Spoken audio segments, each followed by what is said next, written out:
Hello students, welcome to my channel. આ જે lecture છે એની અંદર આપણે ચેપ્ટર નંબર 5 ક્લાસ 12નો જે ચેપ્ટર નંબર 5 છે magnetism and matter A discuss કરશું. આખો જે લેક્ચર રહેશે એ ઇંગ્લિશ અને ગુજરાતીની અંદર રહેશે, જેથી ગુજરાતના જેટલા પણ સ્ટુડન્ટ્સ છે એટલે કે જેને ગુજરાતી અને ઇંગ્લિશ સમજાય છે એ લોકો મારા લેક્ચરને આરામથી સમજી શકશે. બીજું કે આપણે જે આ લેક્ચર આજે અત્યારે સ્ટાર્ટ કર્યું છે એની અંદર આપણે એવી ટ્રાય કરશું કે એક જ લેક્ચરની અંદર આપણે આ જે ચેપ્ટર છે એ પૂરો કરીએ, એટલે 1 થી 1.5 કલાકનો વિડીયો તો પાકો છે, બરાબર. બીજું કે સપોઝ હું તમને કોઈ ટોપિક જેમ કે મેગ્નેટિક ડાયપોલ અને ડાયપોલ મોમેન્ટ સમજાવું છું, તો એ ટોપિક રિલેટેડ એક ન્યુમેરિકલ્સ હું વચ્ચે વચ્ચે એડ કરતો જઈશ. એટલે દરેક ટોપિક રિલેટેડ એક ન્યુમેરિકલ હું વચ્ચે એડ કરતો જઈશ અને એવા ન્યુમેરિકલ હશે કે જેનાથી તમારો કન્સેપ્ટ ક્લિયર થઈ જાય. બીજું કે અહીંયા જે મેં ડિસ્ક્રિપ્શન આપી છે એ જસ્ટ ખાલી મારા રેફરન્સ માટે છે કે હું કોઈ ટોપિક મિસ ન કરું, બરાબર. એટલે મેં બહુ જ શોર્ટમાં બધી જસ્ટ ખાલી ટોપિક્સના નામ લખ્યા છે અને અમુકમાં શોર્ટ ડિસ્ક્રિપ્શન આપી છે. તો હું શું કરીશ કે વચ્ચે વચ્ચે સ્ક્રીન ઉપર જે છે અમુક ડેફિનેશન્સ કે જે વસ્તુ અહીંયા શોર્ટમાં છે એ વસ્તુ હું એડ કરતો જઈશ. તો તમે લોકો સ્ક્રીનશોટ પાડી અથવા વિડીયોને પોઝ કરી અને જે છે નોટ ડાઉન કરી શકો છો. આપણો લેક્ચર સ્ટાર્ટ કરશું. તો મેગ્નેટ કોને કહેવાય? તો જો અહીંયા શું કીધું કે મટીરિયલ હેવિંગ એટ્રેક્ટિવ ઓર ડાયરેક્ટિવ પ્રોપર્ટી, કે મારી પાસે આ મેગ્નેટ છે, તો આ જે મેગ્નેટ છે એ અમુક એવી વસ્તુ છે, એવા પદાર્થ છે, એવા મટીરિયલ છે કે જેને એટ્રેક્ટ કરશે. જેમ કે અહીંયા તમે જુઓ તો આ જે કીઝ છે, બરાબર, એને આ એટ્રેક્ટ કરે છે, પણ આ પ્લાસ્ટિક છે એને આ એટ્રેક્ટ નહીં કરે. તો મેગ્નેટ છે એની પાસે એટ્રેક્ટિવ પ્રોપર્ટી છે અને મેટલ્સ જેવા કે લોખંડ છે એટલે કે આયર્ન છે, નિકલ છે, કોબાલ્ટ છે, બરાબર, આવા મેટલ્સને એટ્રેક્ટ કરે અને બાકીના મેટલ્સને કરે તો કદાચ વીકલી પણ એટ્રેક્ટ કરે. હવે ડાયરેક્ટિવ પ્રોપર્ટી એટલે શું? તો આપણે લોઅર સ્ટાન્ડર્ડની અંદર આપણે એવું ભણી ગયા કે જ્યારે મેગ્નેટિક કંપાસને આપણે ફ્રીલી સસ્પેન્ડ કરીએ તો એ શું કરે? અર્થના નોર્થ ડાયરેક્શનમાં એ આ રીતે પોઈન્ટ કરે. સપોઝ આમ નોર્થ છે તો એ આ રીતે પોઈન્ટ કરે છે. ડન. હવે તમે એને આ રીતે કરો તો એ ફરીથી શું થશે? ધીરે ધીરે અર્થના નોર્થ ડાયરેક્શનમાં પોઈન્ટ કરશે. તો મેગ્નેટિક કંપાસ છે એ પણ શું છે? એક મેગ્નેટ જ છે. એ રીતે તમે આ જે મેગ્નેટ છે આ મેગ્નેટને પણ તમે આ રીતે હવામાં લટકાડી રાખો તો શું થશે? આ પણ અર્થના નોર્થ ડાયરેક્શનમાં પોઈન્ટ કરશે, એટલે કે ડાયરેક્શન બતાવે છે. એટલે કે તમને નોર્થ અને સાઉથ ડાયરેક્શનની આઈડિયા આવી જાય. જો તમને આ મેગ્નેટનો નોર્થ પોલ ખબર હોય, બરાબર, તો તમે શું કરી શકો છો? અર્થનો નોર્થ અને સાઉથ પોલ આરામથી ફાઇન્ડ કરી શકો છો, જે આપણે આગળ જોશું કે કઈ રીતે થાય. અને જો નોર્થ અને સાઉથ પોલ આપણને અર્થનો મળી જાય તો આપણે ઈસ્ટ અને વેસ્ટ આરામથી ફાઇન્ડ કરી શકીએ છીએ. હવે જે મેગ્નેટ છે એની શું શું પ્રોપર્ટી હોય? તો મેગ્નેટ જે છે એ એટ્રેક્ટ કરે. કોને એટ્રેક્ટ કરે? તો કે મેગ્નેટિક મટીરિયલ્સ. મેગ્નેટિક મટીરિયલ્સ કયા? તો કે આયર્ન, નિકલ, કોબાલ્ટ, આ બધા મેગ્નેટિક મટીરિયલ્સ છે. હવે રિપેલ પણ કરે. એવા કયા મટીરિયલને રિપેલ કરે? તો આપણને ખબર છે કે બે મેગ્નેટ એકબીજાને રિપેલ પણ કરે અને એટ્રેક્ટ પણ કરે. હવે મેગ્નેટ છે એ અમુક બીજા મટીરિયલ્સને રિપેલ પણ કરે, જેને આપણે ડાયામેગ્નેટિક મટીરિયલ્સ કહીએ, જે પણ આપણે આગળ ડિસ્કસ કરશું કે ડાયામેગ્નેટિક મટીરિયલ એટલે શું. અને મેગ્નેટથી જે મટીરિયલ્સ એટ્રેક્ટ થાય એટલે કે આયર્ન, કોબાલ્ટ, નિકલ, આ જે મટીરિયલ જે છે એને ફેરોમેગ્નેટિક મટીરિયલ્સ કહેવાય. હવે આપણે જોઈએ તો આ જે બે મેગ્નેટ છે એ જો એટ્રેક્ટ થઈ ગયા. ડન.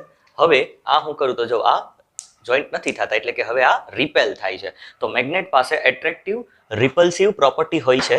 બીજું ડાયરેક્ટિવ પ્રોપર્ટી હોય છે. બીજું એક્ઝિસ્ટ ઇન પેર, એટલે કે કોઈ મેગ્નેટ છે તમે એના બે કટકા કરી નાખો, અહીંયા વચ્ચેથી બે કટકા કરી નાખો. ડન. તો હવે સપોઝ આ નોર્થ છે, આ સાઉથ છે, બરાબર, તો હવે અહીંયા સાઉથ અને અહીંયા નોર્થ બની જશે. તો હવે શું થઈ ગયું? બે નવા મેગ્નેટ મળી જશે. એ જ રીતે તમે એના બીજા 3-4 કટકા કરી નાખો. તો હવે જે વસ્તુ કામની નથી વસ્તુ હું કાઢતો જઈશ ધીરે ધીરે, જેથી મને સ્પેસ મળતી જશે તમને સમજાવવા માટેની. ડન. તો બે મેગ્નેટ હોય અથવા એક મેગ્નેટ તમે લઈ લો, એ મેગ્નેટના તમે બે કટકા કરો. અહીંયા નોર્થ અને અહીંયા સાઉથ હતો, રાઈટ. હવે શું થશે? જેમ તમે એને કટ કર્યું એટલે અહીંયા સાઉથ, બરાબર, અને શું થઈ જશે? અહીંયા નોર્થ અને અહીંયા સાઉથ, આ રીતે પણ થઈ જાય. જનરલી બે એકબીજાને ફરીથી એટ્રેક્ટ નહીં કરે, એટલે આ બે વચ્ચે એટ્રેક્શન નહીં હોય. આ જસ્ટ તમારા એક્ઝામ્પલ માટે છે. હજી હું આના બે કટકા કરું, બરાબર, બેના પાછા બે કટકા કરું તો ફરીથી અહીંયા નોર્થ, સાઉથ, અહીંયા સાઉથ, નોર્થ. એટલે કે તમે મેગ્નેટના જેટલા કટકા કરતા જાઓ એટલા તમને નવા મેગ્નેટ્સ મળતા જાય. સેમ મેગ્નેટ હવે એ રહેશે નહીં. એટલે કે મેગ્નેટ જે છે એ કોઈ દી સિંગલ ક્યાંય તમને ખાલી નોર્થ પોલ જોવા ન મળે. જેમ કે આ મેગ્નેટ છે, આનો હું બે કટકા કરી નાખું. અત્યારે મારી પાસે જે મેગ્નેટ છે ને એમાં આ પોર્શનમાં નોર્થ, આ પોર્શનમાં સાઉથ, એ રીતે છે. એન્ડ્સ ઉપર નથી, બરાબર. દરેક મેગ્નેટના પોલ્સ એન્ડ્સ ઉપર હોય એવું જરૂરી નથી. જેમ કે મારી પાસે બીજું મેગ્નેટ છે આ વાળું, બરાબર, સર્ક્યુલર મેગ્નેટ, તો એના પોલ્સ અહીંયા હોય. ડન. એ જ રીતે આના જે પોલ્સ છે જનરલી આપણને એવું શીખવાડવામાં આવે કે એન્ડ પોઈન્ટ ઉપર હોય, એવું જરૂરી નથી. મારી પાસે જે મેગ્નેટ છે એના પોલ્સ અહીંયા છે, બરાબર, અહીંયા છે. એક બાજુ નોર્થ છે ને એક બાજુ સાઉથ છે. મારી પાસે અત્યારે કંપાસ નથી ને હું ચેક કરીને આપું કે કયું નોર્થ અને કયું સાઉથ. હવે તો સપોઝ અત્યારે આપણે એવું જસ્ટ માની લઈએ કે મારી પાસે આ નોર્થ અને આ સાઉથ છે, તો આને વચ્ચેથી કટ કરીશ, બરાબર, તો નોર્થ અને સાઉથ એટ્રેક્ટ નહીં થઈ જાય, નવા નોર્થ અને સાઉથ બની જશે ને હવે મારી પાસે બે મેગ્નેટ હશે. એટલે કે મેગ્નેટ છે એ ક્યારે મોનોપોલ્સ, મોનો એટલે એક, મોનોપોલ્સમાં એક્ઝિસ્ટ કરે નહીં, ઓલવેઝ પેરમાં એક્ઝિસ્ટ કરે. અને બીજું કે મેગ્નેટ જે છે એ મેગ્નેટિક ઇન્ડક્શન બતાવે. હવે મેગ્નેટિક ઇન્ડક્શન ચેપ્ટર 6 વાળું નહીં, બરાબર, એ તો થાય જ છે, પણ એના સિવાય શું ઇન્ડક્શન શું બતાવે, હું તમને એક મસ્ત એક્ઝામ્પલ આપું કે સપોઝ તમારી પાસે આ મેગ્નેટ છે અને આ મેગ્નેટમાં તમે શું કર્યું, અહીંયા એક લોખંડની વસ્તુ તમે આને ટચ કરી. હવે જો એ લોખંડની વસ્તુમાં તમે કોઈ બીજી લોખંડની વસ્તુ ટચ કરશો તો શું થશે, એ પણ એટ્રેક્ટ થશે. એટલે મેગ્નેટે શું કર્યું, મેગ્નેટે આ લોખંડની વસ્તુ એટલે કે આયનની જે વસ્તુ હતી એને મેગ્નેટાઇઝ કરી નાખી. જેમ કે તમે ઓલી પિન રાખો તો કેમ એક પિન જે છે આ રીતે, આ મેગ્નેટ છે, મેં આ પિનને મેગ્નેટ અડાડ્યું તો આને એટ્રેક્ટ થઈ ગઈ. હવે હું શું કરું, બીજી પિન જો આ પિનને અડાડું તો આ બે પિન ચોટી જશે.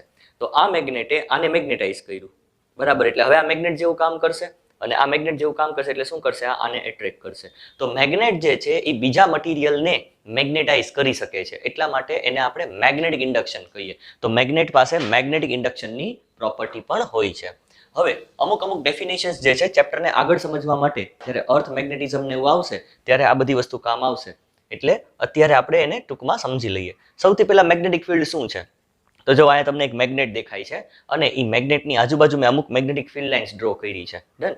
હવે શું થશે કે સપોઝ કે મારી પાસે અત્યારે આ મેગ્નેટ છે અને મેગ્નેટથી બાજુમાં એક મેગ્નેટિક કંપાસ રાખું છું અને હવે હું શું કરું, ધીરે ધીરે દૂર મેગ્નેટિક કંપાસને લેતો જાઉં. એક ટાઈમ એવો આવશે કે આ મેગ્નેટનો કોઈ પણ અસર મેગ્નેટિક કંપાસ ઉપર થશે નહીં. એટલે મેગ્નેટિક કંપાસમાં આ મેગ્નેટના લીધે કોઈ જાતનું ડિફ્લેક્શન આવશે નહીં. એટલે ત્યાં પૂરું થઈ જશે. જેમ ત્યાંથી થોડુંક આગળ લાવીશ તો આ અસર કરશે. એટલે એક રિજિયન આવશે, એક સ્પેસ આવશે મેગ્નેટની આજુબાજુ કે જે સ્પેસ, જે રિજિયનની અંદર આની અસર બંધ થઈ જશે. રિજિયનની બહાર અસર બંધ થઈ જશે, રિજિયનની અંદર એટલે કે સ્પેસની અંદર, એ જગ્યાની અંદર તમને આ મેગ્નેટની અસર દેખાશે. તો મેગ્નેટની આજુબાજુની એ જગ્યા કે જે જગ્યાની અંદર આપણને મેગ્નેટનો ફોર્સ કે મેગ્નેટિક કંપાસને મેગ્નેટનો ફોર્સ ફીલ થાય, એક્સપિરિયન્સ થાય કે ઓકે આ મેગ્નેટનો અહીંયા મેગ્નેટિક ફિલ્ડ છે.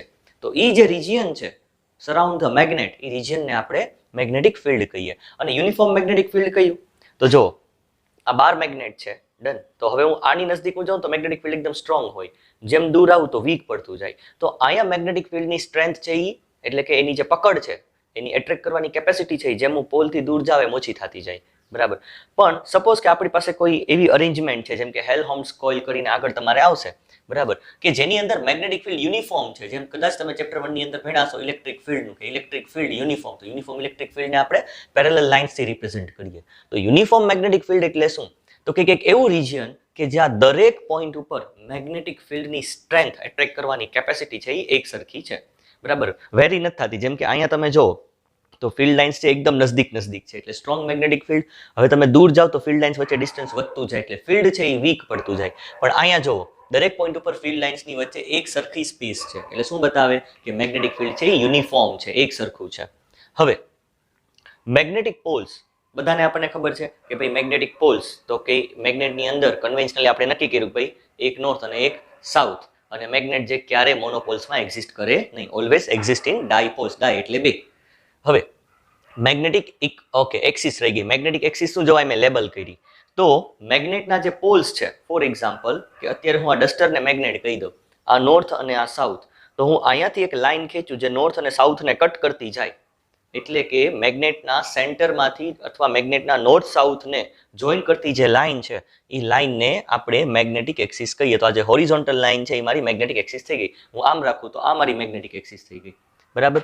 હવે મેગ્નેટિક એક્સિસ પછી જો શું છે મેગ્નેટિક ઇક્વેટર. ઇક્વેટર એટલે શું, આપણા અર્થનું પણ જે ઇક્વેટર છે, રાઈટ, તમને એની પણ ડેફિનેશનની આઈડિયા હશે અને આપણે અર્થના મેગ્નેટિઝમમાં પણ આપણે જોશું. પણ આ મેગ્નેટનું ઇક્વેટર શું, મેગ્નેટિક ઇક્વેટર એટલે શું, તો મેં આને ડિફાઇન કર્યું હતું. આ જે લાઈન અહીંથી આમ પાસ થાય એને ડિફાઇન કર્યું હતું મેગ્નેટિક એક્સિસ. તો આ લાઈનનું જે સેન્ટર કયું, આ સેન્ટર થયું. હવે આ એક્ઝેક્ટ સેન્ટરમાંથી હું એક પરપેન્ડિક્યુલર લાઈન પાસ કરું.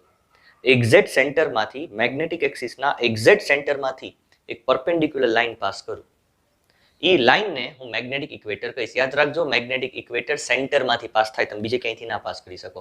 અને બીજું મેગ્નેટિક એક્સિસને પરપેન્ડિક્યુલર હોય.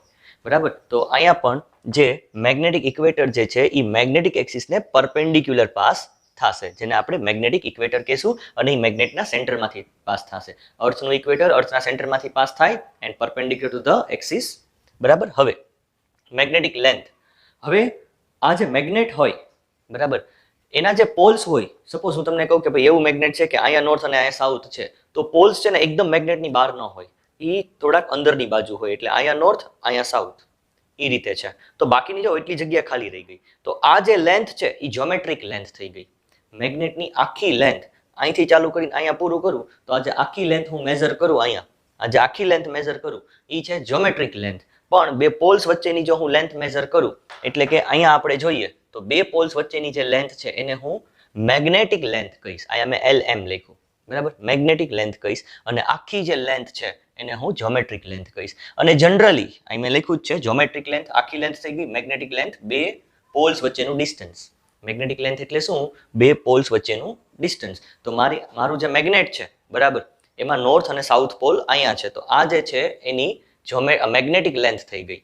હવે અહીંયા આપણે જોઈએ તો જનરલી મેગ્નેટિક લેન્થ જે છે, જનરલી નહીં હોય જ, મેગ્નેટિક લેન્થ જે છે એ જ્યોમેટ્રિક લેન્થ કરતાં નાની જ હોય છે. અને જનરલી તમે એનો જો રેશિયો લ્યો તો 0.84 આવે. બરાબર, મેગ્નેટિક લેન્થ બાય જ્યોમેટ્રિક લેન્થનો રેશિયો લ્યો તો 0.84 આવે. હવે આપણને ખબર છે કે બે મેગ્નેટ્સ છે એ એકબીજા ઉપર ફોર્સ, એટ્રેક્ટિવ ફોર્સ અથવા રિપલ્સિવ ફોર્સ લગાવે છે, રાઈટ. તો હવે ફોર્સ માટે કંઈક આપણે ફોર્મ્યુલા જોશે. જે રીતે આપણે ચેપ્ટર નંબર 1 ની અંદર કુલમ્સ લો ઓફ એટ્રેક્શન હતો, કુલમ્સ લો ઓફ રિપલ્શન હતો, અથવા Coulomb's law for the force between two charge particle. Chapter number 1 ની અંદર આપણે ભણી ગયા, સપોઝ આપણી પાસે બે ચાર્જ પાર્ટિકલ હોય, અથવા પોઝિટિવ અથવા નેગેટિવ, કોઈ પણ બે ચાર્જ પાર્ટિકલ લ્યો. ફોર એક્ઝામ્પલ બે પોઝિટિવ ચાર્જ પાર્ટિકલ છે, તો બે એકબીજાને આ ડાયરેક્શનમાં રિપેલ કરશે. તો હવે બે વચ્ચે ફોર્સ કેટલો હશે? રિપલ્સિવ. અથવા બે, એક પોઝિટિવ એક નેગેટિવ ચાર્જ પાર્ટિકલ છે, બેના વચ્ચેનું સેપરેશન R છે, તો બે એકબીજાને એટ્રેક્ટ કરશે. આ નેગેટિવ છે યાને આમ ખેંચશે, પોઝિટિવ આને આમ ખેંચશે. તો બે વચ્ચે ફોર્સ ઓફ એટ્રેક્શન છે, તો આ ફોર્સ ઓફ એટ્રેક્શન અથવા ફોર્સ ઓફ રિપલ્શન કેટલો હશે? તો એના માટે કુલમ ભાઈ આપણને શું ઇક્વેશન આપી હતી? KQ1Q2/R². આ ઇક્વેશન આપી હતી. આ ઇક્વેશન હું આ જ લેક્ચરમાં બહુ જાજુ ડિસ્કસ નહીં કરું, કેમ કે આ ચેપ્ટર 1 નો પાર્ટ છે, બરાબર. એ જ રીતે મેગ્નેટિક ફોર્સ, બે મેગ્નેટ છે તો બે મેગ્નેટની વચ્ચે મેગ્નેટિક ફોર્સ કેટલો હોય છે, એટ્રેક્ટિવ કયો કે રિપલ્સિવ કયો, કેટલો ફોર્સ હોય છે એનું મેગ્નિટ્યુડ આપણે કાઢવું છે. તો એના માટે આપણે શું કરશું? તો સપોઝ મારી પાસે આ રીતે એક મેગ્નેટ છે, અહીંયા એનો નોર્થ પોલ, અહીંયા સાઉથ પોલ. અહીંયા મારી પાસે બીજું મેગ્નેટ છે, સપોઝ એનો નોર્થ અને સાઉથ પોલ. જેમ ચાર્જ હોય, ચાર્જ સપોઝ હું એમ કહું કે charge is equals to 2 coulomb, તો 2 કુલમ છે એ ચાર્જની સ્ટ્રેન્થ થઈ, કેટલો ચાર્જ છે એ બતાવે. એ જ રીતે પોલની સ્ટ્રેન્થ કેટલી છે, પોલ સ્ટ્રેન્થ જે છે એ ટૂંકમાં ઘડીકમાં નહીં સમજાય, એને સમજવા માટે તમારે ઘણું બધું હજી સમજવું પડશે. તમારે પોલ સ્ટ્રેન્થ સમજવી છે, તો અહીંયા નોર્થ પોલ છે, તો નોર્થની પોલ સ્ટ્રેન્થને હું QM1 કહી દઉં, બરાબર. અને આ જે નોર્થ પોલ છે એની પોલ સ્ટ્રેન્થને હું QM2 કહી દઉં. એક વસ્તુ એ યાદ રાખવાની છે કે સેમ મેગ્નેટમાં નોર્થ અને સાઉથની પોલ સ્ટ્રેન્થ હંમેશા સેમ હોય. એટલે આની QM1 છે તો આની QM1 હશે, આની QM2 છે તો આની પણ QM2 હશે. હવે સપોઝ આ બે નોર્થ પોલ વચ્ચેનું જે સેપરેશન જે છે એ R છે, તો હવે એ બે વચ્ચે રિપલ્સિવ ફોર્સ કેટલો હશે? આ બે મેગ્નેટ વચ્ચે રિપલ્સિવ ફોર્સ કેટલો હશે? એક વસ્તુ એ યાદ રાખવાની છે કે અહીંયા જે છે નોર્થ વચ્ચે રિપલ્સિવ હશે, હજી નોર્થ સાઉથ વચ્ચે એટ્રેક્ટિવ હશે, અને આ નોર્થ સાઉથ વચ્ચે એટ્રેક્ટિવ હશે. એટલે અહીંયા ઘણા બધા ફોર્સ છે. હું બધા ફોર્સ અત્યારે કેલ્ક્યુલેટ નથી કરતો, પણ હમણાં તમને એક ન્યુમેરિકલ કરાવી. એ ન્યુમેરિકલની અંદર આપણે આ બે પોલ વચ્ચે રિપલ્સિવ, આ બે પોલ વચ્ચે રિપલ્સિવ, આ બે વચ્ચે એટ્રેક્ટિવ અને આ બે વચ્ચે એટ્રેક્ટિવ ફોર્સ નીકાળશું, રાઈટ. પણ અત્યારે ખાલી હું કોઈ બે પોલ વચ્ચે રિપલ્સિવ અથવા એટ્રેક્ટિવ ફોર્સ નીકાળું છું.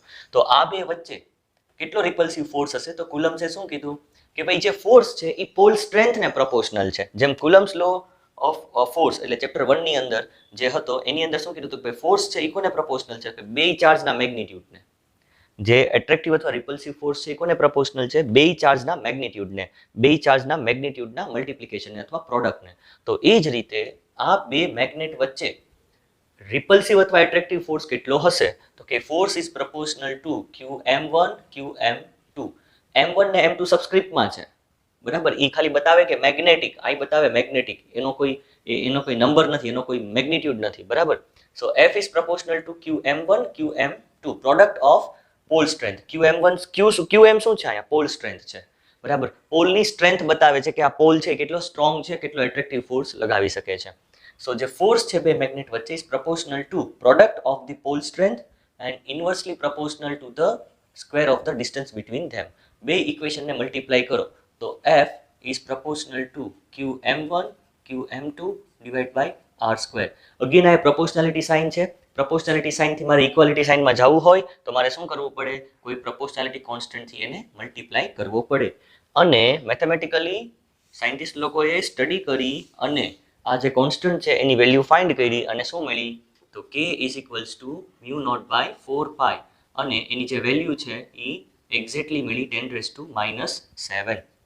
હવે અહીંયા μ0 શું છે? μ0 જે છે એને હું કહીશ પરમિએબિલિટી. μ0 શું છે આપણી પાસે? μ0 છે એ પરમિએબિલિટી છે. હવે પરમિએબિલિટી એટલે શું? તો જનરલી આપણને લોઅર સ્ટાન્ડર્ડમાં એવું શીખવાડવામાં આવ્યું છે કે જેમ કે 10th માં તમે લોકો ભણી ગયા કે કોઈ સોલેનોઇડ છે એની અંદર લોખંડનો ટુકડો મળી ગયો તો એનું જે મેગ્નેટિક ફિલ્ડ છે એ વધારે સ્ટ્રોંગ થઈ જાય. શું કામ? તો કે લોખંડની પરમિએબિલિટી વધારે છે. પરમિએબિલિટી એટલે શું? તો કે મેગ્નેટિક ફિલ્ડને કન્ડક્ટ કરવાની કેપેસિટી. અંદરથી મેગ્નેટિક ફિલ્ડ સોલેનોઇડમાંથી પાસ તો થતું હતું પણ એ મેગ્નેટિક ફિલ્ડને વધારે સ્ટ્રોંગ કરી દીધું.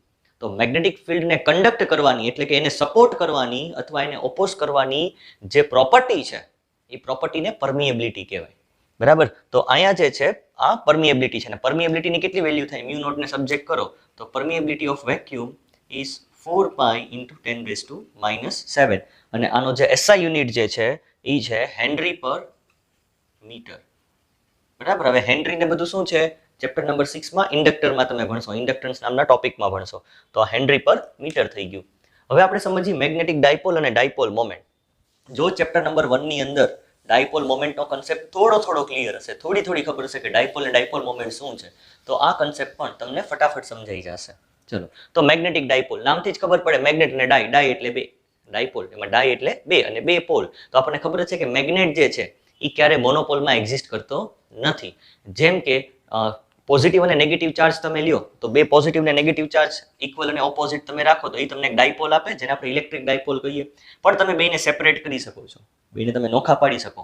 પણ મેગ્નેટિક ડાયપોલને તમે ક્યારેય પણ નોખા ન પાડી શકો, જે મેં તમને પહેલા જ સમજાવ્યું છે. બરાબર. હવે તમને જો ઇલેક્ટ્રિક ડાયપોલ ખબર હોય કે ઇલેક્ટ્રિક ડાયપોલ મોમેન્ટ શું થાય, તો બે ચાર્જ વચ્ચેનું સપોઝ જે સેપરેશન જે છે એને હું 2a કહી દઉં. 2a ને એવું શું કામ કહેતા થાય? બધું ચેપ્ટર 1 માં લોજિક છે. તો બે વચ્ચેનું સપોઝ સેન્ટર લઈ લો, આ જે ડાયપોલ છે આ એનું સેન્ટર, અહીંયાથી આનું ડિસ્ટન્સ a, અહીંયાથી આનું ડિસ્ટન્સ a, તો a + a કેટલું થઈ ગયું? 2a થઈ ગયું. તો ડાયપોલની ડાયપોલ મોમેન્ટ સપોઝ આનો ચાર્જ q1 છે ને આનો ચાર્જ q જ રહેવાનો, એટલે આનો ચાર્જ +q ને આનો ચાર્જ -q. તો આની ઇલેક્ટ્રિક ડાયપોલ મોમેન્ટ કેટલી થાય? તો કે 2a, બે વચ્ચેનું સેપરેશન 2a ઇન્ટુ ચાર્જની સ્ટ્રેન્થ અથવા ચાર્જનું મેગ્નિટ્યુડ. કોઈ સાઇન નથી લેવાની, ખાલી ચાર્જનું મેગ્નિટ્યુડ લેવાનું છે. એ જ રીતે જો તમારી પાસે કોઈ મેગ્નેટિક ડાયપોલ હોય, ને મેગ્નેટ ઓલવેઝ ડાયપોલમાં જ એક્ઝિસ્ટ કરે, તો જો તમારી પાસે મેગ્નેટિક ડાયપોલ હોય, આ નોર્થ અને આ સાઉથ, તો સપોઝ બેના વચ્ચેનું જે સેપરેશન જે છે એ અહીંયા આપણે 2l લીધું છે. બેના વચ્ચેનું સેપરેશન આપણે 2l લીધું, અહીં મેં બતાવ્યું છે. તો 2l અને આની જે પોલ સ્ટ્રેન્થ છે, બરાબર, બેની સરખી જ રહેવાની, એટલે પોલ સ્ટ્રેન્થ જે છે એને આપણે qm કહી દઈએ. qm બંને ખાલી qm કહી દઈએ.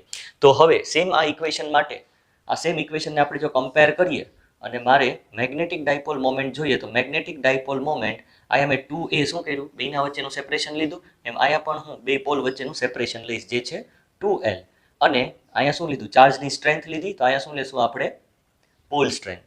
તો આવી ગઈ આપણી ઇક્વેશન qm × 2l અથવા 2qml. તમને જે રીતે યાદ રહે એ રીતે તમે યાદ રાખી શકો છો. બીજું, ચેપ્ટર નંબર 4 ની અંદર magnetic dipole moment of a revolving electron અને સર્ક્યુલર લૂપ આવે છે. કે જ્યારે કોઈ કરંટ જે છે, તમે કોઈ વાયરમાંથી તમે કરંટ પાસ કરો, આ રીતે અમે કરંટ પાસ કર્યો, બરાબર, તો આ જે પાર્ટ છે આમ કરીએ તો ઉપરવાળો જે પાર્ટ છે ત્યાંથી ફિલ્ડ લાઇન્સ બહાર આવે, એટલે એ નોર્થ પોલ જેવું કામ કરે, અને નીચેવાળા પોલમાં આ ફિલ્ડ લાઇન્સ જાતી હશે, બરાબર. તો આ જે છે નીચેવાળો એ સાઉથ જેવું કામ કરે, એટલે કે અહીંયા કરંટ કેરિંગ લૂપ પણ કેવું કામ કરે છે? એક મેગ્નેટિક ડાયપોલ જેવું કામ કરે છે. તો કરંટ કેરિંગ લૂપ પાસે પણ મેગ્નેટિક ડાયપોલ મોમેન્ટ હોવાની. તો કેટલી હોય છે magnetic dipole moment current carrying loop પાસે? અત્યારે પ્રૂવ નથી કરતા, બરાબર, કેમ કે આ ચેપ્ટરમાં આને પ્રૂવ કરવાનું કાંઈ આવતું નથી ને જો આવશે તો આપણે આગળ જોઈ લઈશું. બાકી આ ચેપ્ટર 4 નો ટોપિક છે. તો કોઈ કરંટ કેરિંગ લૂપ છે, જો મેં આ રીતે રાખ્યું તો સપોઝ આ બાજુનો નોર્થ પોલ જેવું કામ કરે અને આ બાજુનો પાર્ટ છે, એટલે કે તમે આ બાજુથી જોશો તો તમને કરંટ આમ એટલે મેગ્નેટિક ફિલ્ડ બહાર આવતું દેખાશે, અને ઓલી બાજુથી જોશો તો મેગ્નેટિક ફિલ્ડ અંદર જતું દેખાશે. એટલે કોઈ કરંટ કેરિંગ લૂપ છે એ પણ એક મેગ્નેટ જેવું અથવા એક મેગ્નેટિક ડાયપોલ જેવું કામ કરે. તો એની મેગ્નેટિક ડાયપોલ મોમેન્ટ કેટલી હોય તો કે m = I × A. I છે એ કરંટ અને A છે એ આનો એરિયા, બરાબર. સો I × A, અને જો એવા n નંબર ઓફ ટર્ન્સ હોય તો આપણે એને n થી મલ્ટીપ્લાય કરશું. હવે આનો SI યુનિટ શું? Magnetic dipole moment. Magnetic dipole moment આ m છે, મેગ્નેટિક ડાયપોલ મોમેન્ટનો SI યુનિટ શું? તો જો I એટલે એમ્પિયર અને A એટલે મીટર સ્ક્વેર એરિયા. તો મેગ્નેટિક ડાયપોલ મોમેન્ટ જે છે એનો SI યુનિટ શું થશે? Ampere per metre square, ampere metre square. અને બીજો SI યુનિટ શું છે એનો? Joule per tesla. ટેસ્લા છે એ મેગ્નેટિક ફિલ્ડનો યુનિટ છે, બરાબર. જૂલ છે એ એનર્જીનો યુનિટ છે, એટલે જૂલ પર ટેસ્લા જે છે એ કેનો યુનિટ છે? મેગ્નેટિક ડાયપોલ મોમેન્ટ, આ m નો યુનિટ છે. હવે બીજું આપણે જે સમજવાનું છે એ મેગ્નેટિક ફિલ્ડ લાઇન્સ. ક્લાસ 10 ની અંદર પણ આપણે ચેપ્ટર નંબર 13 આવી ગયું કે જેની અંદર આપણે મેગ્નેટિક ફિલ્ડ લાઇન્સની પ્રોપર્ટી ભણી ગયા છીએ, બરાબર. તો આને બહુ ડિટેલમાં ડિસ્કસ કરવાની જરૂર નથી, પણ તો MCQ માટે અને અમુક ટ્રિકી ક્વેશ્ચન માટે તમને સમજાવી દઉં. મેગ્નેટિક ફિલ્ડ લાઇન છે એ ક્લોઝ કર્વડ છે. ક્લોઝ કર્વનો શું મિનિંગ? તમે કોઈ પણ ગમે રેન્ડમ શેપનો લૂપ બનાવો, હવે આ લૂપ મેં બનાવીને રાખ્યો હોય તો તમને આઈડિયા ન આવે લૂપ ક્યાંથી ચાલુ થઈને ક્યાંથી પૂરો થાય, બરાબર. તો સપોઝ અહીંયા કઈ રીતે છે કે આપણે એવું માનીએ કે નોર્થમાંથી ફિલ્ડ લાઇન નીકળી અને ક્યાં જાય? સાઉથમાં જાય છે, અને સાઉથમાંથી પાછી ક્યાં જાય છે? નોર્થ બાજુ જાય. તો જે ક્લોઝ લૂપ બની ગયો. હવે કોઈ લૂપ હોય એ ક્યાંથી ચાલુ થાય ને ક્યાંથી પૂરો થાય એ આપણને ખબર પડે નહીં. તો મેગ્નેટિક ફિલ્ડ લાઇન છે એ ક્લોઝ લૂપ હોય, બરાબર. જેમ કે અહીંથી પણ લાઈન નીકળી, ભલે આ સ્ટ્રેટ જાય છે પણ એ ઇન્ફાઇનાઇટે જઈ અને પછી ફરીને પાછી આમાંથી નીકળશે. તો મેગ્નેટિક ફિલ્ડ લાઇન છે એ ક્લોઝ લૂપમાં હોય, ક્લોઝ કર્વમાં હોય. હવે એક્ઝામમાં 1 માર્ક્સ 2 માર્ક્સમાં પૂછે કે ગીવ રીઝન. તો રીઝન શું છે એનું? કે મેગ્નેટિક ફિલ્ડ લાઇન છે outside the magnet move from north to south અને inside the magnet south to north. હવે કોઈ વસ્તુ નોર્થથી સાઉથ અને સાઉથથી નોર્થ જાય તો જો એક ક્લોઝ લૂપ બની ગયો, બરાબર. બીજું, મેગ્નેટિક ફિલ્ડ લાઇન્સ જે છે એ ક્યારેય સ્ટાર્ટ અને એન્ડ ન થાય. ઘણી બધી રેફરન્સ બુકની અંદર, ઘણા બધા વિડીયો લેક્ચર્સની અંદર એવું સમજાવવામાં આવે છે કે મેગ્નેટિક ફિલ્ડ લાઇન નોર્થથી સ્ટાર્ટ થાય અને સાઉથે ટર્મિનેટ થાય અને સાઉથથી પછી અંદર જાય. જો મેગ્નેટિક ફિલ્ડ લાઇન્સ છે ને ક્યારેય પણ સ્ટાર્ટ કે એન્ડ ન થાય. આ લૂપ મેં ડ્રો કર્યો, આ લૂપ ક્યાંથી સ્ટાર્ટ થાય ક્યાંથી એન્ડ થાય તમને કેમ ખબર પડે? So magnetic field lines never start never end, ક્યારે પણ એન્ડ કે સ્ટાર્ટ થતી નથી. મેગ્નેટિક ફિલ્ડ લાઇન છે એ ક્લોઝ લૂપ છે. હવે બીજું કે બે મેગ્નેટિક ફિલ્ડ લાઇન્સ ક્યારે એકબીજાને ક્રોસ નથી કરતી. ક્રોસ એટલે શું? ક્યારે એકબીજાને કટ નથી કરતી. કઈ રીતે? જો અહીંયા પણ મેં એકે ફિલ્ડ લાઇન્સને કટ નથી થવા દીધી, એટલે કે અહીંયાથી એક ફિલ્ડ લાઇન આમ જતી હોય અને બીજી ફિલ્ડ લાઇન આમ જતી હોય, એટલે બે ફિલ્ડ લાઇન ક્યારે એક પોઈન્ટ ઉપર એકબીજાને ક્રોસ કરશે નહીં. શું કામ નહીં કરે હું તમને સમજાવું. જેમ કે આ ઓબ્જેક્ટ છે, એના ઉપર હું એક ફોર્સ આમ લગાડું એક ફોર્સ આમ લગાડું, હું બે ફોર્સ લગાડું તો ઓબ્જેક્ટ બે ડાયરેક્શનમાં જાય કે એક ડાયરેક્શનમાં જાય? તો આપણને ખબર કે બેના રિઝલ્ટન્ટ ડાયરેક્શનમાં જશે પણ એક જ ડાયરેક્શનમાં જશે. એટલે આ વેક્ટર ક્વોન્ટિટી છે, તમે આને ભેગું કરો તો કદાચ ઓબ્જેક્ટ આ રીતે જશે, એટલે ઓબ્જેક્ટ એક જ ડાયરેક્શનમાં જાય. એ જ રીતે કદાચ મેગ્નેટિક ફિલ્ડ લાઇન્સ જો ક્યાંય ક્રોસ કરતી હોય તો ત્યાં બેનું રિઝલ્ટન્ટ મેગ્નેટિક ફિલ્ડ બની જાય, બેનું રિઝલ્ટન્ટ બની જાય ને આ બે જે લાઈન આવે છે એ લાઈન ડિસેપિયર થઈ જાય, બરાબર. એટલે કે અને બીજું કે એક પોઈન્ટ ઉપર મેગ્નેટિક ફિલ્ડ જે છે એના બે ડાયરેક્શન ન હોય, બરાબર. પેલી વસ્તુ કે જો બે ફિલ્ડ લાઇન એકબીજાને ક્રોસ કરે છે તો ત્યાં બેનું રિઝલ્ટન્ટ મેગ્નેટિક ફિલ્ડ બની જશે અને એ રિઝલ્ટન્ટ મેગ્નેટિક ફિલ્ડનો સિંગલ ડાયરેક્શન હશે, બે ડાયરેક્શન નહીં હોય. બીજું રીઝન એ કે સપોઝ હું અહીંયા મેગ્નેટિક કંપાસ મૂકું, અત્યારે આપણી પાસે આ જ રીતે લાઈન છે અને હું અહીંયા મેગ્નેટિક કંપાસ રાખી દઉં તો મેગ્નેટિક કંપાસ કાં આમ પોઈન્ટ કરે કાં આમ પોઈન્ટ કરે. બે ડાયરેક્શનમાં એક સાથે મેગ્નેટિક કંપાસ પોઈન્ટ ન કરે, કેમ કે એની પાસે એક જ નીડલ છે, બે હોય તોય ન કરે, બરાબર. તો એ ક્યાં પોઈન્ટ કરશે? રિઝલ્ટન્ટ ડાયરેક્શનમાં. એટલા માટે મેગ્નેટિક ફિલ્ડ જે છે, મેગ્નેટિક ફિલ્ડ લાઇન્સ છે એ ક્યારેય એકબીજાને ક્રોસ કરતી નથી. બીજું કે મેગ્નેટિક ફિલ્ડ લાઇન્સ જે નોર્થથી જ્યારે બહાર આવશે, આ નોર્થ પોલ છે તો નોર્થ પોલથી જ્યારે બહાર આવશે તો એ પરપેન્ડિક્યુલર જ બહાર આવશે. અહીંથી બહાર આવશે પછી અહીંથી ભલે કર્વ થતી, પણ જ્યારે બહાર આવશે ત્યારે એ 90 ડિગ્રીએ બહાર આવશે અને જ્યારે સાઉથથી અંદર જશે ત્યારે પણ એ 90 ડિગ્રીએ જ અંદર જશે. એ વસ્તુ યાદ રાખવાની છે, ઇમ્પોર્ટન્ટ છે. બીજું કે relative closeness of lines indicate strength of magnetic field. એટલે કે જે મેગ્નેટિક ફિલ્ડ અહીંયા તમે જો તો પોલ્સની બાજુ સ્ટ્રોંગ હોય તો ફિલ્ડ લાઇન્સ જે છે શું દેખાય? ક્લોઝ, નજદીક દેખાય. જેમ તમે દૂર જાઓ ફિલ્ડ લાઇન્સ વચ્ચેનું જો ડિસ્ટન્સ, જેમ કે હજી તમે અહીંયા આવશો શું થશે? ફિલ્ડ લાઇન્સ વચ્ચેનું જો ડિસ્ટન્સ વધતું જાય.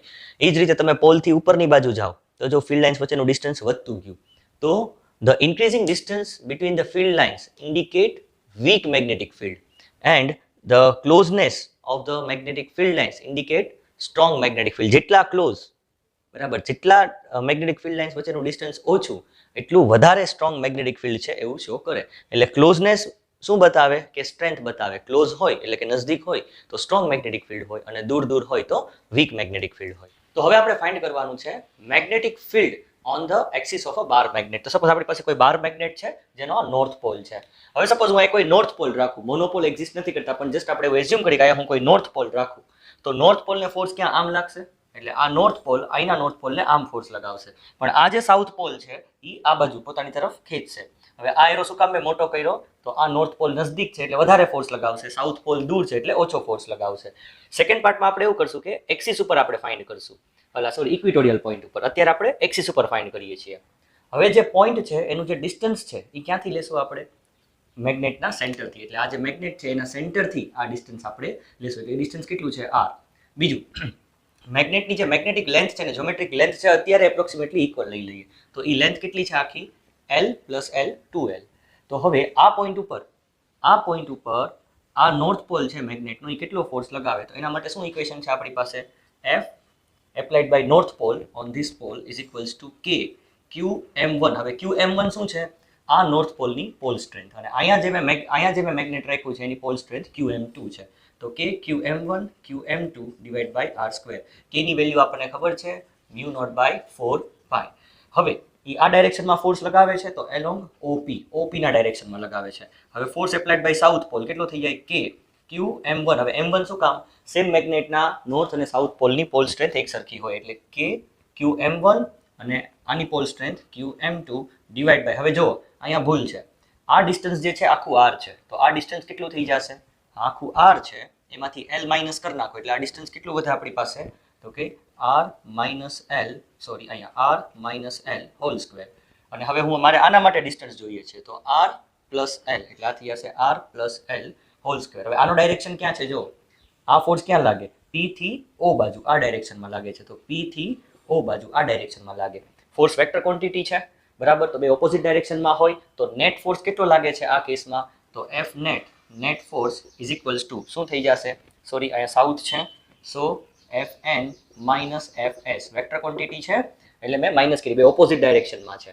હવે Fn એટલે આ વાળો force K QM1 QM2 divide by R - L whole square minus, હવે કયો ફોર્સ, સાઉથ વાળો, QM1 K QM1 M2 divide by R + L whole square. શું આમાંથી કોમન નીકળે છે નેટ ફોર્સ માટે, તો K QM1 કોમન નીકળે અને QM2 પણ કોમન નીકળશે, in bracket 1/R - L whole square plus 1/R + L whole square. બરાબર. હવે અહીંયાથી આગળ જઈએ તો આ ઇક્વેશનની અંદર હવે એક વસ્તુ છે કે ઇલેક્ટ્રિક ફોર્સની શું ઇક્વેશન હતી, F = QE. તો ઇલેક્ટ્રિક ફિલ્ડ માટે શું ઇક્વેશન બનતી, E = F/Q. બરાબર, એટલે કે ફોર્સ પર યુનિટ ચાર્જને આપણે ઇલેક્ટ્રિક ફિલ્ડ કહેતા. એ જ રીતે મેગ્નેટિક ફિલ્ડની શું ડેફિનેશન થશે, magnetic field = magnetic force per unit pole strength. આ ઇક્વેશન થશે. અહીંયા ચાર્જ છે ને અહીંયા પોલ સ્ટ્રેન્થ છે, તો એ જ રીતે મારે મેગ્નેટિક ફિલ્ડની ઇક્વેશન જોઈએ છે તો હું શું કરીશ, મેગ્નેટિક ફિલ્ડ = મેગ્નેટિક ફોર્સ એટલે નેટ ફોર્સ લઈએ છીએ પર યુનિટ પોલ સ્ટ્રેન્થ. પણ અહીંયા જે છે પોલ સ્ટ્રેન્થ કેની લેવાની, જે ચાર્જને આપણે જે પોલને આપણે ફિલ્ડમાં મૂકીએ છીએ એની પોલ સ્ટ્રેન્થ લેવાની છે. તો therefore B = F net force કેટલો લાગે છે, K QM1 QM2 into 1/R - L whole square plus 1/R + L whole square divide by શું છે QM2. So QM2 cut.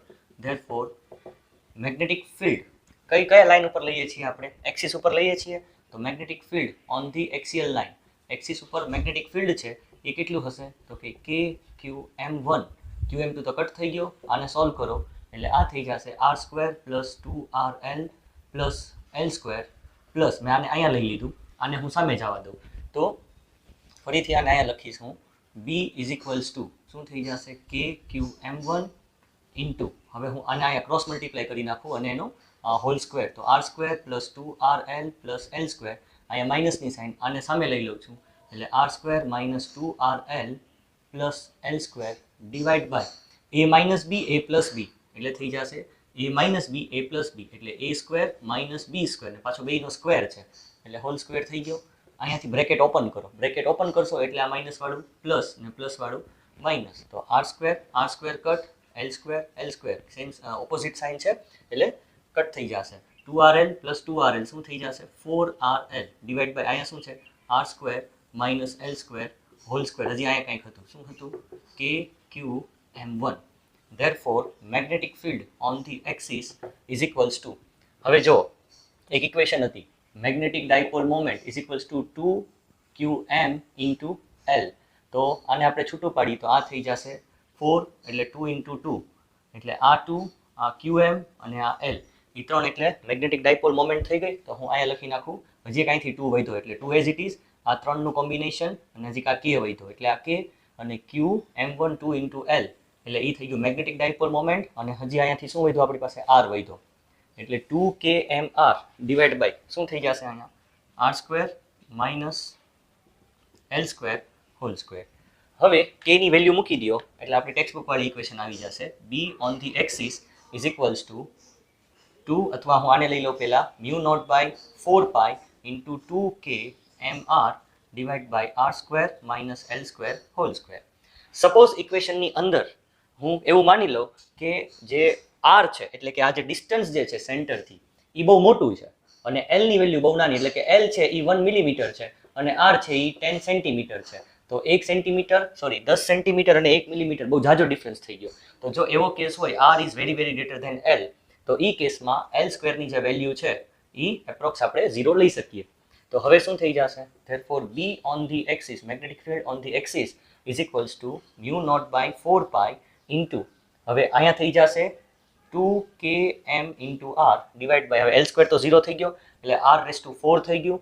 હજી અહીંથી એક r અને અહીંથી એક r વયો જશે એટલે શું ઇક્વેશન થઈ જશે આપણી 2kmr r race sorry k નહીં આવે, k ની વેલ્યુ આપણે મૂકી દીધી એટલે 2mr વધશે અને અહીંયા પણ k ની વેલ્યુ આપણે મૂકી દીધી છે તો આ થઈ જશે 2m into divide by r cube. એટલે આને જો આપણે જનરલ ફોર્મમાં લખીએ તો b on the axis is equals to 2, આની જગ્યાએ હું લખી નાખું k, આની જગ્યાએ લખી નાખું m, તો 2km બાય આર ક્યુબ. આ કેના જેવી ઇક્વેશન થઈ electric field on the axis of the electric dipole. યાદ કરો electric field on the axis of the dipole શું ઇક્વેશન હતી આપણી પાસે electric field on the axis of the dipole is equals to 2kp by r cube.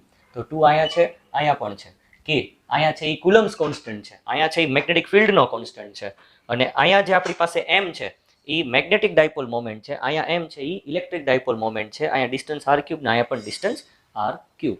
હવે આપણે find કરશું magnetic field on the equatorial point. હા પણ અહીંયા રિઝલ્ટન્ટ મેગ્નેટિક ફિલ્ડનો શું ડાયરેક્શન હશે આ ડાયરેક્શન. જો આમ થયું ને આમ જશે કેમ કે નોર્થથી ફિલ્ડ નીકળે એટલે ફિલ્ડનો ડાયરેક્શન અહીંયા આમ હશે એટલે ઓલવેઝ આ લાઈન ઉપર ફિલ્ડનો ડાયરેક્શન સાઉથથી નોર્થની બાજુ જ હશે.